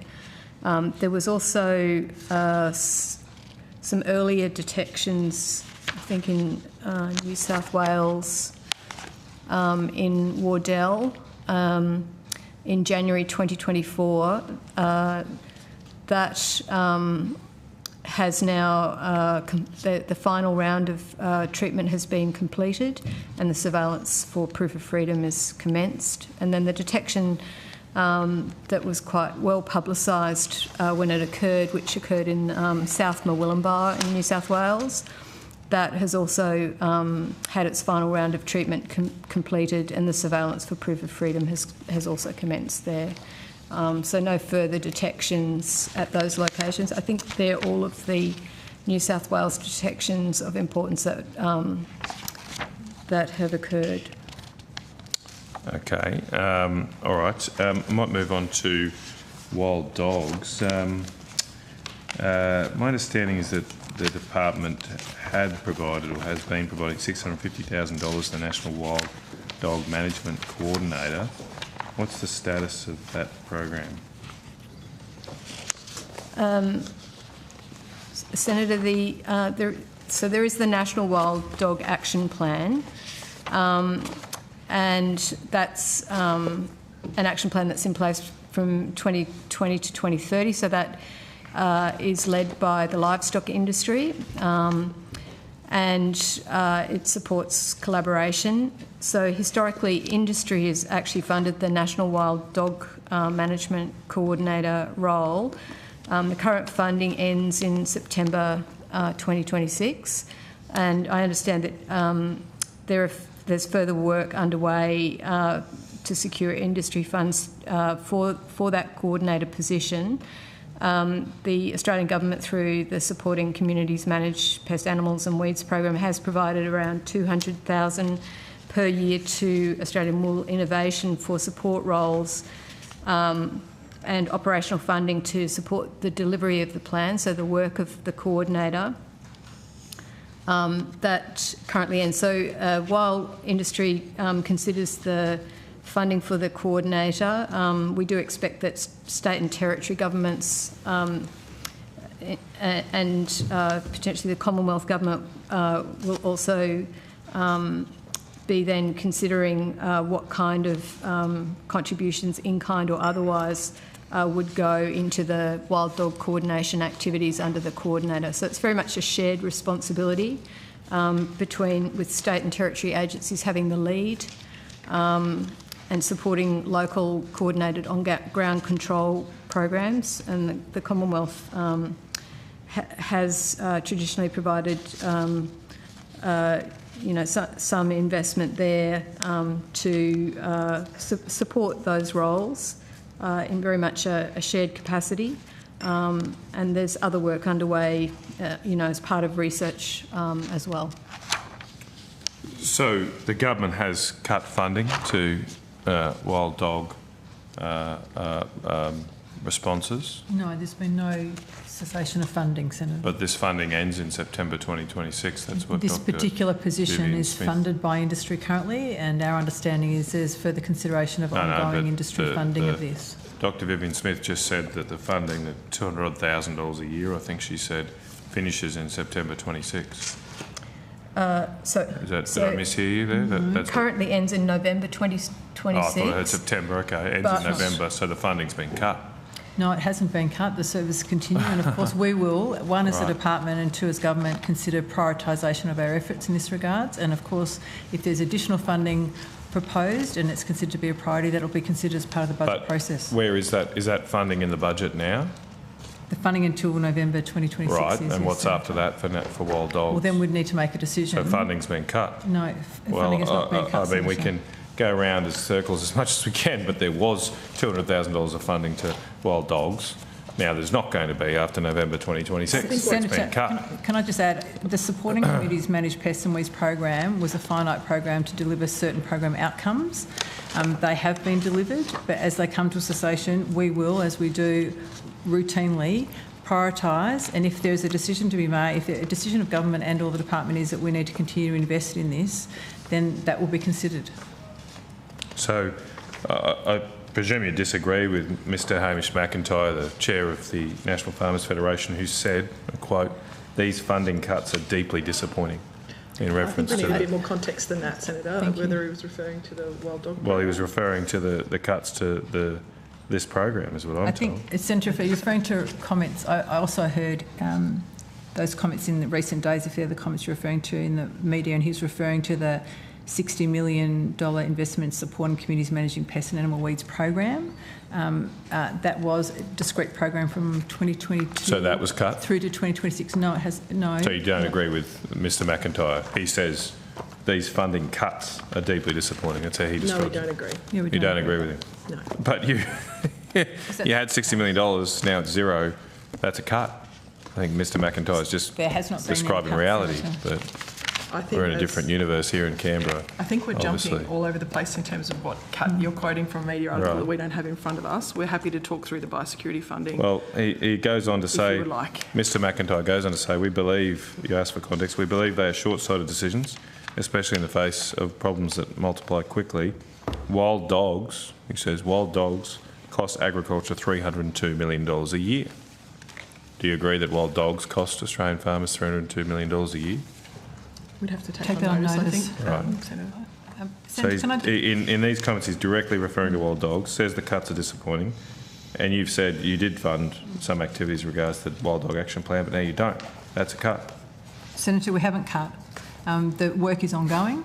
I take your point, though, that in terms of November 2026, there's been no decision made about what will occur post that time. But as I indicated earlier, we're in discussions with industry and jurisdictions, noting this is a shared responsibility. So when was the decision made to cut the funding? There has been no decision to cut funding, Senator. When was the decision made to cut the funding? Senator, can I just make a point on just in regards to the sort of supporting communities managed pest, animals and weeds program? That was established as a time-limited measure. It provided $60 million from 2021-22 through to 25-26 and includes an additional $11 million top-up in the 2025 budget. Existing projects all continue to their agreed end dates, with the department continuing to administer projects into 26-27, valued at approximately $13 million.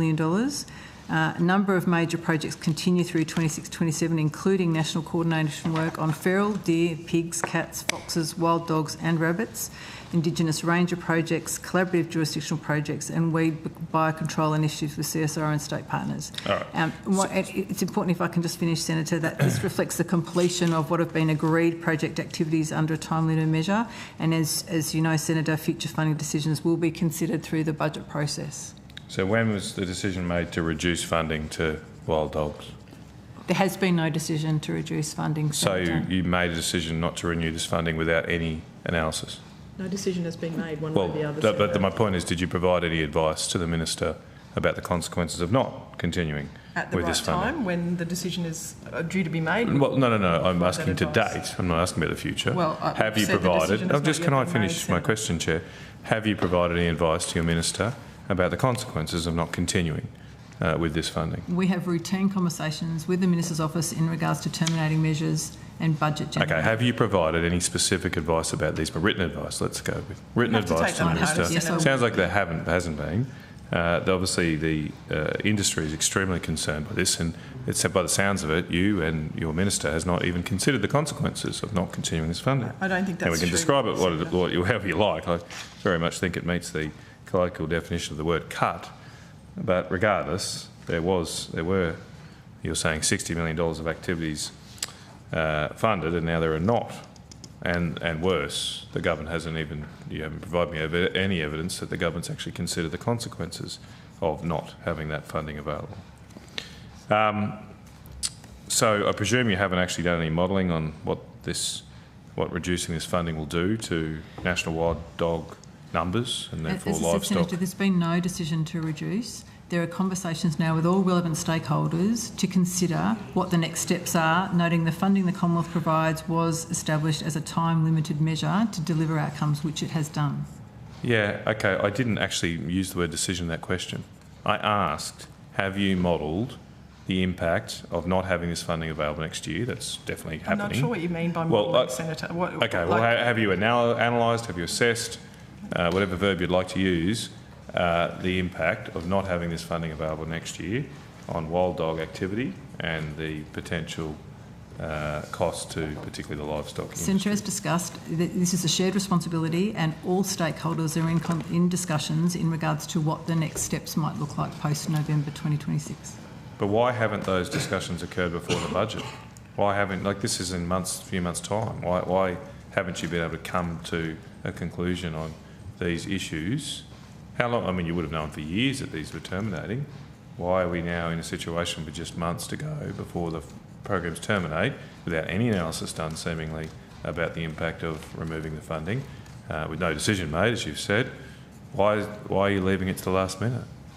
Once again, I can just repeat my comments, Senator, in terms of their ongoing discussions with stakeholders. For the Minister to jump in and try and defend you, it's their decision. It shouldn't be down to you, but it doesn't seem like the Well, ministers Senator, if across you'd like the me to brief jump in, here I'm or- more than happy to jump in. Yeah. The agency, the department's already answered your question. Just because you don't like their answer doesn't mean they haven't answered your question. Why have you left Saunders it to midnight? has said to you Yeah. that this is not a budget cut. There will be considerations, like there is with any budgets, any funding going forward for further decisions, and that is a normal practice. You did it in government, we do it now. If we use the same analogy as you, that because we're talking about November, we didn't know there was going to be a Middle East crisis. We've come forward with billions of dollars to be able to support the country. So, Senator, there is no cut in this, okay? So there's the answer. Okay. So there's nothing else that needs to be said to that. Just got a follow-up question then, Minister. Minister just raised, was the Middle East fuel crisis a reason why this funding hasn't been decided upon? No, Senator, not that I'm Why aware did the of. Minister just say that we couldn't have seen a Well, I'm Middle East giving you an crisis? Was that example. I'm giving you an example. Well, Senator, if I may, Chair, you use the analogy that in 6 months' time, this is what's identified in the budget. I'm saying that we didn't see the Middle East crisis coming. What's that got to do with the So price of rice I'm in giving China? you an then? I mean, analogy. it's So just anything completely can irrelevant. happen between Why now you- and then. I mean, Like the MyEFO, like other budget preparations, you know, when you were in government, you did the same thing. so I mean, it's not me being partisan here, Minister. The head of the NFF has said that you have created a $500 million problem the government is walking away from. There is no problem. Well, can I finish my question, Chair? There is no problem. There's no problem with pests in this country, is there? There is no problem Is that the evidence with you're providing? this in terms of the funding. So I'll just Senator finish the quote Canavan, if I can. that is what I'm referring Obviously, to. it makes the minister uncomfortable, but Mr McIntyre said there's a $500 million problem that the government is walking away from. And that's only two of the pests farmers are battling. That's the dogs and rabbits he mentioned as well. Well, you just He repeated goes your on questions. to say costs of managing these pests will only go up, further increasing pressure on farmers and the environment. He's very clear and concerned about this, but the government does not seem to share his concern. The minister just said that this is not a problem. I think pests are a huge problem in this country, and it's not clear why the government doesn't have a plan to deal with pests, just months away from funding ending to deal with them. Mr McIntosh, if you're listening, Senator Canavan is misrepresenting what I have said. You may want to read the Hansard. I'll give Hamish a call after this and see what he has to say about your evidence, Minister. I'm happy to tell him myself. Maybe I'm happy to why tell don't him you reach myself, out to him? Why don't you reach Senator out to Canavan.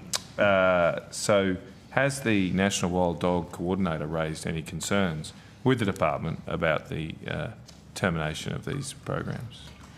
Was it Senator, there's been no decision to terminate programs. Sorry, point of order, Chair. I think that God's sake. that's already been confirmed that these offensive. programs have not been terminated. Like, we seem to be just going round and round and round in circles. It's what Senator Canavan likes doing, going round and round in circles. No, they just said they were terminating programs. I'm using the language they just used, Senator Delegar. Right, they just said they were terminating programs. I'm just using the same words they did. Point remains. And now you're saying, no, I can't You're use not going to get any different answers. No, I think we're... This is a totally different question.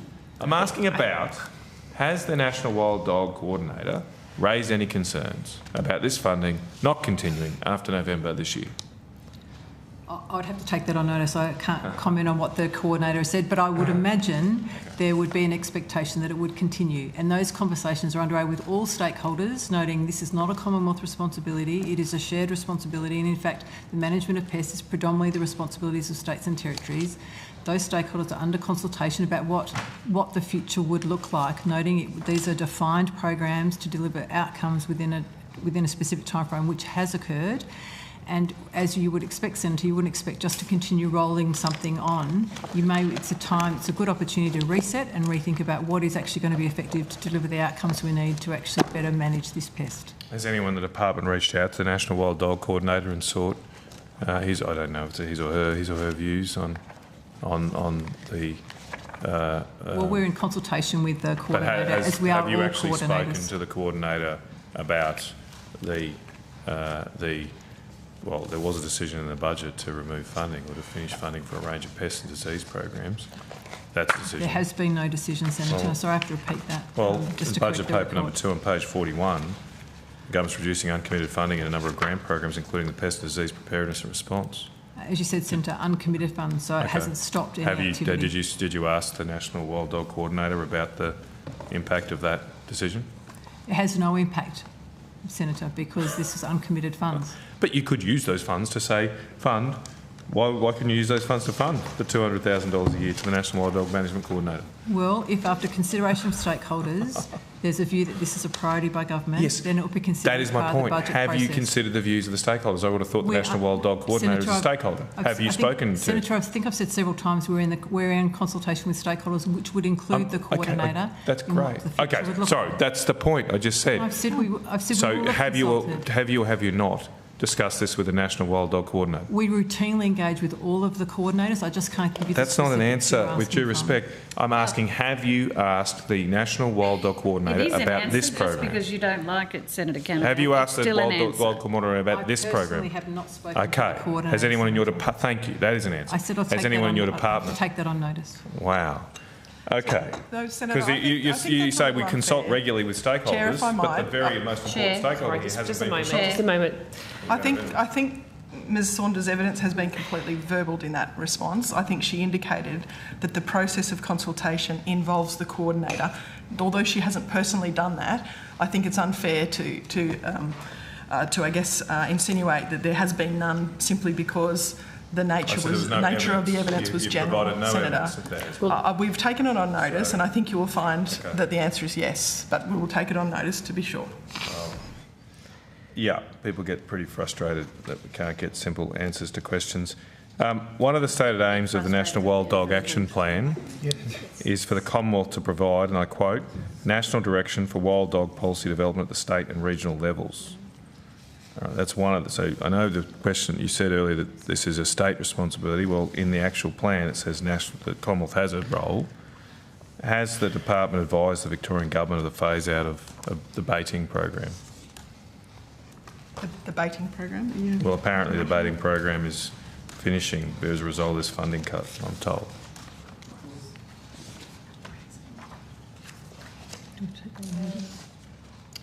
Yes, Senator, we'll take that on notice. My understanding is that the baiting programs are generally funded by the states. And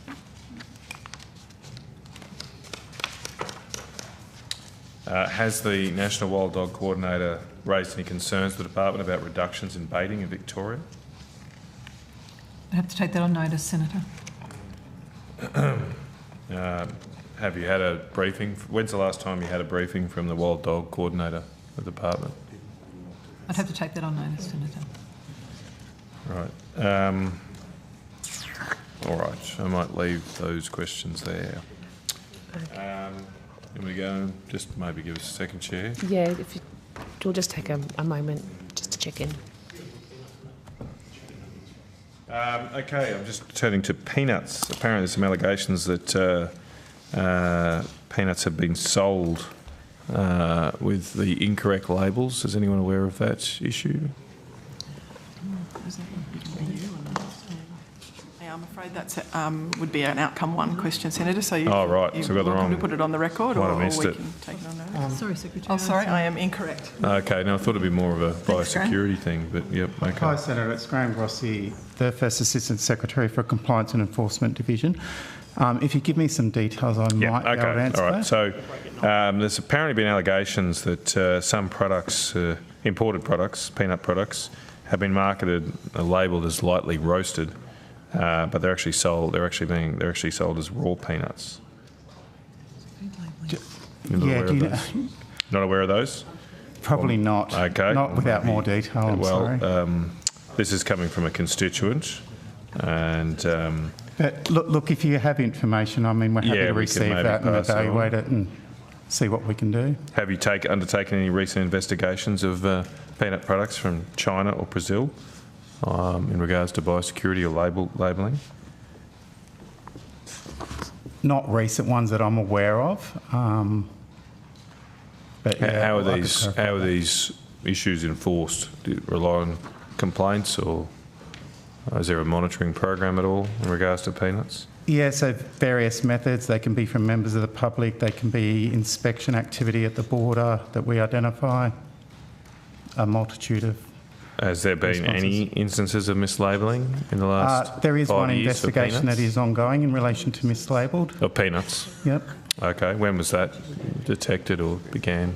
That would have been last year. Right. Where was the country of origin? I probably won't say any more because that is subject to an ongoing investigation. Seems strange you can't. Well, maybe take it on note. Seems strange you can't say the country of origin. I'm not asking for the importer or something. Well, it does involve mislabelling, so that's probably why. Well, does it involve mislabelling the country of origin or Yes. something? Yeah, okay. So it's not about the actual characteristics of the product itself. Okay. How do you have a method to distinguish between roasted and raw peanuts? Might see if one of my colleagues can come to the table on that one, because obviously we receive the allegations and investigate it, but Okay. it's inspections at the border. Veterinary Services Division, the imported... Could just eat them. No, the Imported Food Inspection Program, in terms of a policy context, sits within my division. And in terms of what we would be inspecting for at the border, it will depend on the risk rating of the food, and I would imagine that, and I don't have the exact details of this instance, but if my expectation is that peanuts are probably deemed at a low risk, so the inspection rate would probably be at something like random 5%, and then it would be compliant with labelling requirements. Right. Okay. And so it is possible that product has come in, it wasn't part of inspection because it wouldn't have needed to be, depending on the risk rating, and then it would be potentially for sale, and then it becomes a matter for the state and territory jurisdictions in terms of meeting the labelling requirements of product against the Food Standards Code in Australia. Okay. And what are the penalties if someone doesn't label a product correctly? I'll have to take that on notice, Senator. All right. Have you had any discussions with peanut growers or processors recently about these issues? I certainly haven't. I should recognise the industry's under a lot of stress at the moment. Okay, all right. We might send you some details on that then too. Thank you. From this constituent. That's it for me now, Chair. Senator Canavan, before we rotate, I'll just do a quick programming update. So in the interest of staying light on our feet and trying to push through, the committee has discussed not breaking at 9 and going through to 9:30. Okay. The score is 20-6 to Queensland. There's a score, a very important score update as well. Could you repeat that? I didn't actually quite catch that. Queenslander. Well, you need a new 5'8". I'm sorry, is that Murray Davies on the line. Sorry. Senator Colbeck. Thank you. Is there anything to update in relation to potato mop top virus in Tasmania with the outbreak there? Hello. Senator, I'm Rosa Cernov. I'm the Australian Chief Plant Protection Officer. And Congratulations, you've moved into the role that was vacated by Dr. Ms. Vivian Smith. Yes, yes. There has been no change in the status of potato mop top virus since the last Senate estimates. So since February this year, there's been no change in the status at all? No change in status. Have you been notified of any further detections? No, we've had no further detections. So that's a total of 9 in Tasmania? I don't have the figures for Tasmania. a genuine change in status would have been some on the North Island, which there hasn't been, clearly. Yeah. So, Senator, it was determined in September last year, I'm sure that you're aware, that it's not technically feasible to eradicate from Australia. That's what was the decision by the national... So it's not technically feasible to eradicate from Tasmania because it doesn't exist on the North Island, would be the extrapolation of that. Is that right? So the decision was actually that it's not feasible to eradicate from Australia. Yeah. So it hasn't turned up on the mainland. I've just realised what you've meant by North Island. I'm having a very slow evening, Senator. Well, what's the pupping you're getting? Yeah, so I'm just trying to distance myself from these people over here fighting over a foreign game.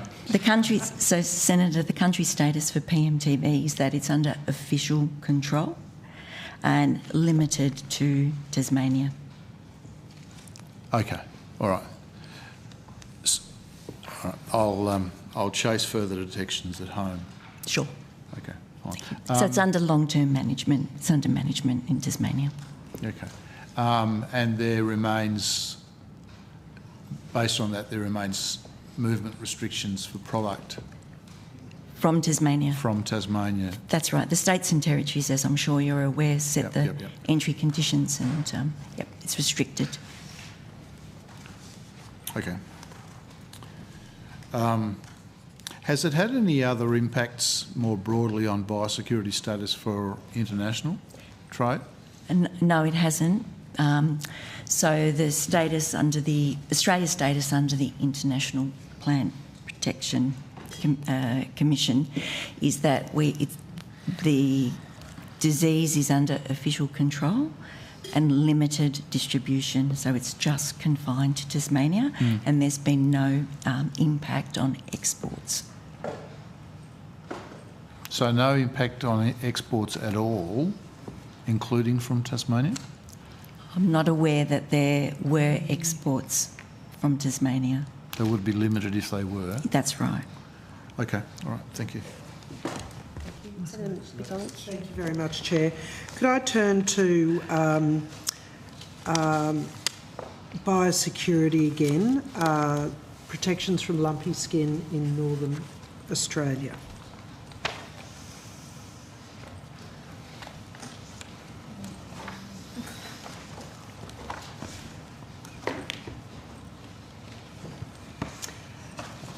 Thank you. I want to ask, what investment has the department allocated to protect Northern Australia from biosecurity risk, specifically lumpy skin disease, given that it is endemic in parts of Asia and mainly our near neighbour of Indonesia?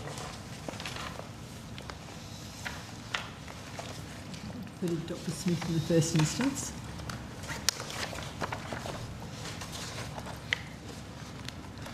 Just going to get my folder sorted. Yes, no worries. I have the same problem.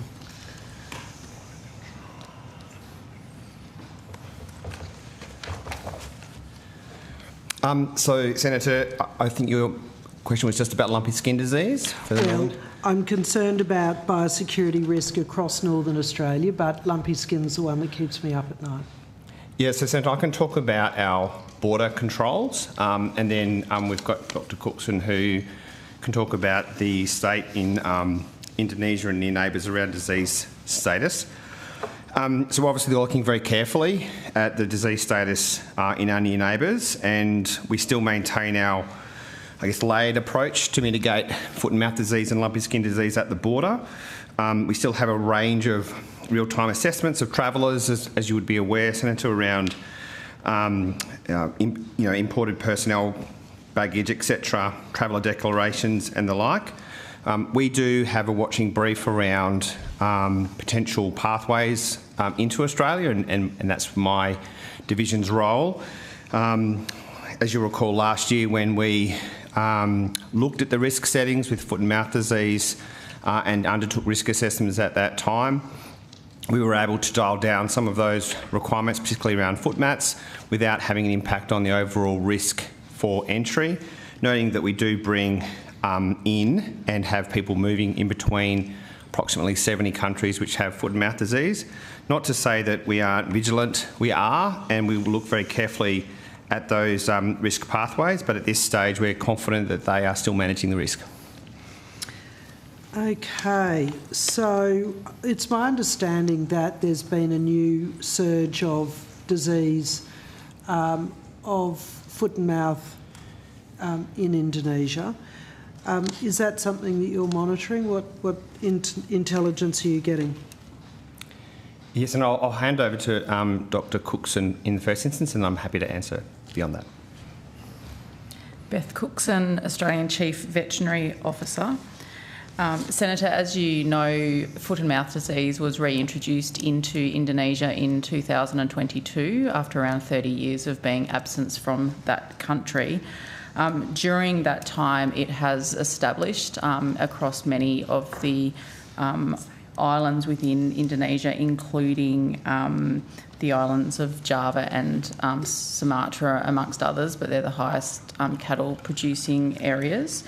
What we've seen during that time is what we would expect with a disease that has established, in that with some level of background immunity due to either exposure or through the vaccination campaigns that have been administered by the Indonesian government, that there are lower levels of disease generally across those populations. However, we are also aware that we do see periods of higher numbers of cases from time to time.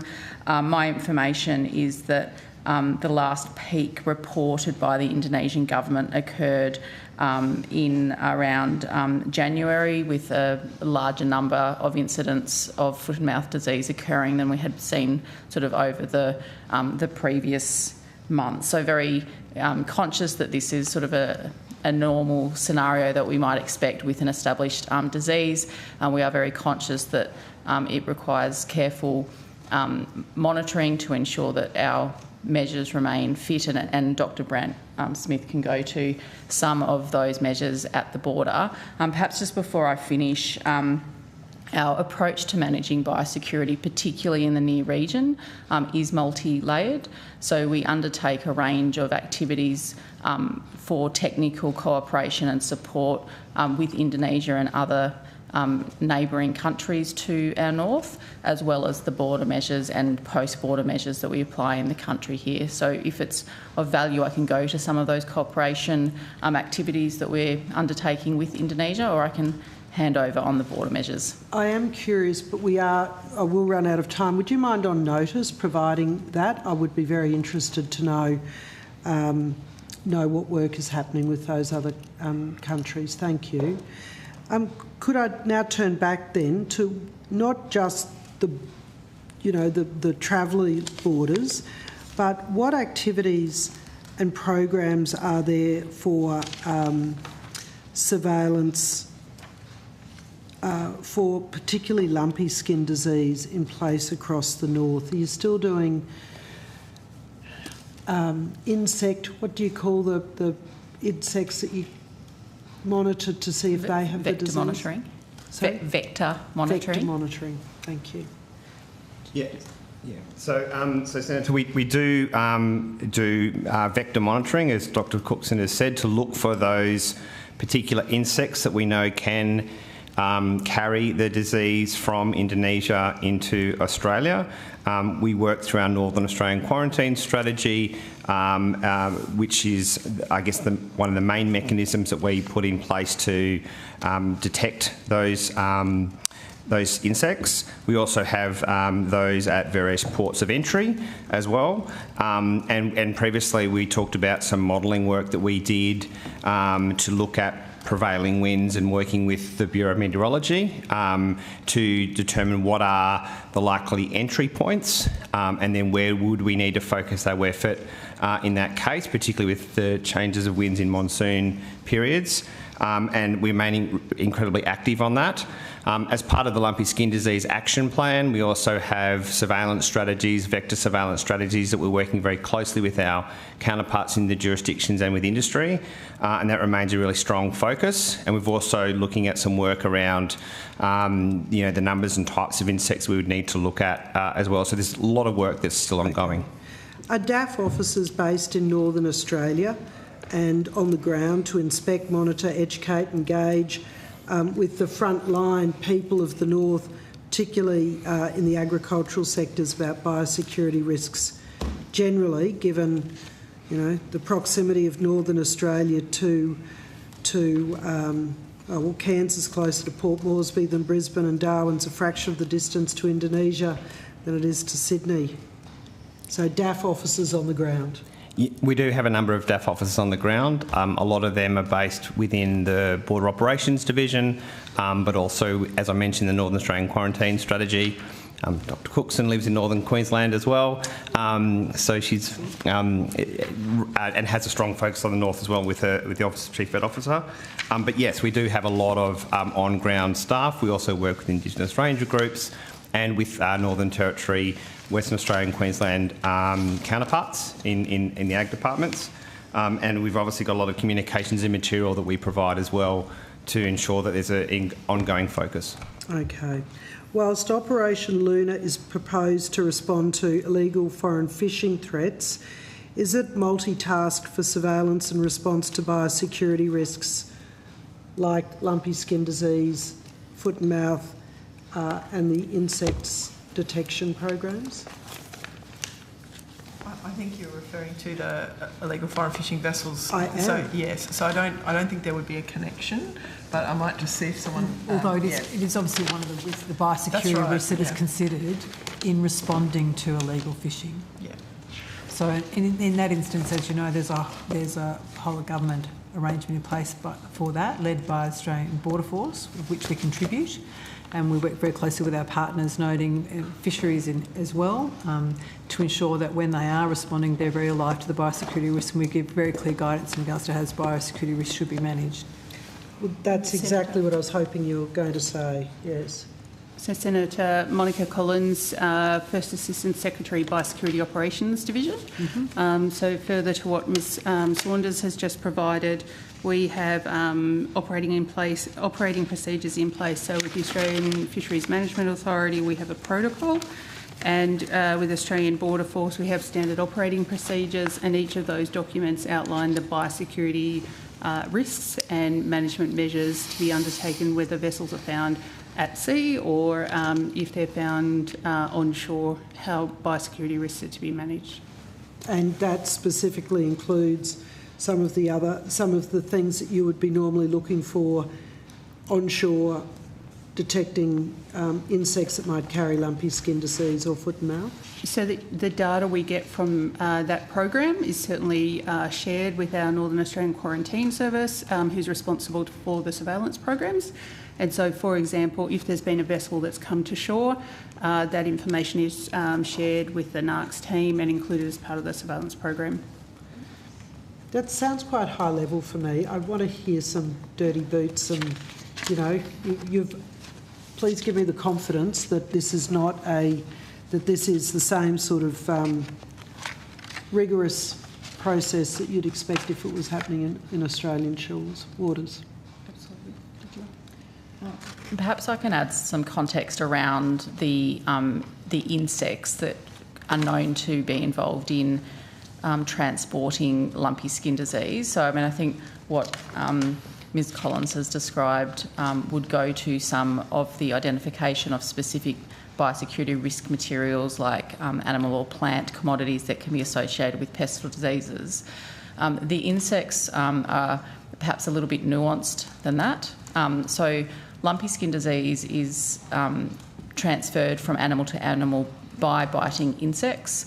It's what's called a mechanical transmission, in that the virus is on the mouth parts of the insect and is actively injected into another animal to cause the infection. So it's a little bit different to other diseases that we see, like, say, blue tongue, where the insect itself is part of the biological cycle of the virus and it can survive in it. So what we know about the insects that transport lumpy skin disease as contamination on the mouth parts is that there's a finite period of time in that the virus might be infective. And so it degrades quite quickly from about 2 days. And so I think with the illegal foreign, the fishing vessels, the the types of insects that may be associated with that are probably not the ones that we're so worried about in terms of the time frames, as well as their ability to be exposed to the animals here. So the long distance wind dispersal pathways we're interested in are those ones that can bring potentially contaminated vectors during a shorter time period directly from countries where the virus is present into northern Australia. So I think the risks are a little bit different between those different pathways. All right. I was imagining that if you had an illegal fishing vessel, had the opportunity for an insect to land, to hitch a ride, to come on, you're thinking that time frame is too long for it to be still carrying the disease once the illegal fishing vessel arrived onshore in Australia.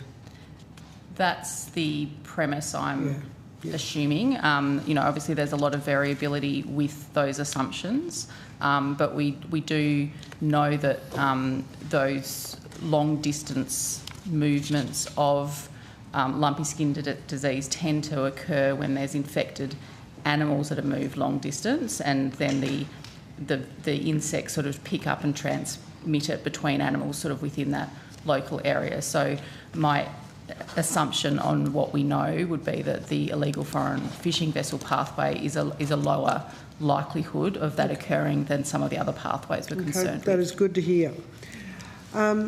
May I turn to another topic? Thank you. I want to ask about nighttime loadings.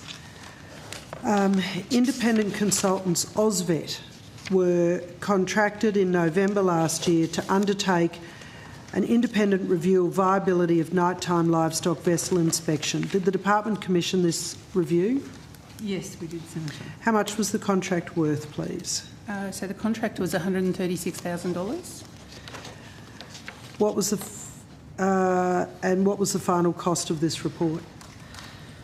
So that was the full cost of the contract, now finalised. Thank you.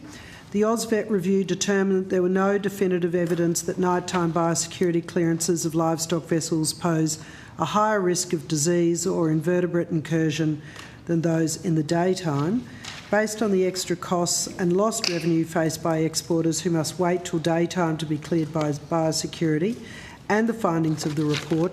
Will the department resume nighttime inspections? So, Senator, while the report found no definitive evidence, the report did note it, that the data are limited, that the consequences that may accompany a failure of detection are high, and so the report made 4 recommendations, one of which was that we conduct a comparative trial of daylight and nighttime inspections, one that we improve data capture and risk profiling, one in relation to demerit system for strengthened compliance in relation to the livestock vessels, and one in relation to optimising lighting conditions and managing inspector fatigue and workplace health and safety. So you will undertake the trial as per the recommendation? So we met with industry last week. Obviously we can only take a trial if we're doing it in collaboration with industry, and industry agreed wholeheartedly to enter into the trial with us. What's the timeline for the proposed trial? So we're in the process of developing a methodology, and once we've got the methodology, it'll be more about what number of vessels that we need to conduct the trial on to get a statistically significant result, as opposed to a definitive time frame. I note that the recommendation was a 12-month comparative trial, but I would say if we can do it in shorter period than that and get statistically significant, then we will do it in a shorter period. So given that nighttime inspections were happening up to 2024, why do we need to do a trial? So nighttime inspections were happening up until 2017. They were happening up until 2023 in Darwin, and I believe that was because of the workplace conditions there. But really the trial is around, our fundamental concern is around managing biosecurity risks on livestock vessels. The report from AusVet certainly didn't give a green light in terms of it being safe to go ahead. In fact, the report recommended a trial, and we've agreed with industry that we'll go ahead with that trial. Okay. So were there any, up to 2017 or 2023, did you have disease detections? that you are now stepping back and saying that was, or you missed disease? Why is this, we're starting from the beginning again? Sorry, Monica, jump in after me, but I just note that, and we shared this with industry last year, Senator, that there's actually been 10.5% non-compliance. Our data showed that's between 2015 and 2025. Non-compliance, particularly across livestock carriers, remained a persistent operational issue. 114 demerit action reports were recorded to livestock vessels over the period, and of these, 99 inspections resulted in a demerit, equating to 10.5% of all inspections. So the risk is very real, which is why we want to ensure that the pilot is thorough and that we can ensure that any changes, and we're certainly open to that if the evidence supports it, that we can manage the risk at an appropriate level of protection. Okay, so detection rates went up when you were only doing them during the day? No, I'm just saying the risk. So my point is to suggest there is no risk is not accurate, that we're seeing high rates of non-compliance. So we have to ensure that whatever measures we have in place manage those risks, and at this stage the science has indicated, and the science is what we've relied upon in making this decision, was that we could not adequately manage the risk by doing nighttime inspections. Now, this independent report suggests it's an open question and that further work needs to be done, noting that the risks, if we got this wrong, would be significant. But they said there was no definitive evidence that nighttime biosecurity clearances... Based on the limited pilot, but the report also then goes on to say, though, that it acknowledges, which is why it's recommending further work needs to be done, because if we proceeded based on the limited sample they had done, and there is a risk that could be materialised, so further work needed to be done. Okay. How will the proposed trials take place? Was, as Ms Collins said, those discussions are happening with industry now with a view to having an agreed methodology and way forward. And how much will that cost? We'll be doing that in kind.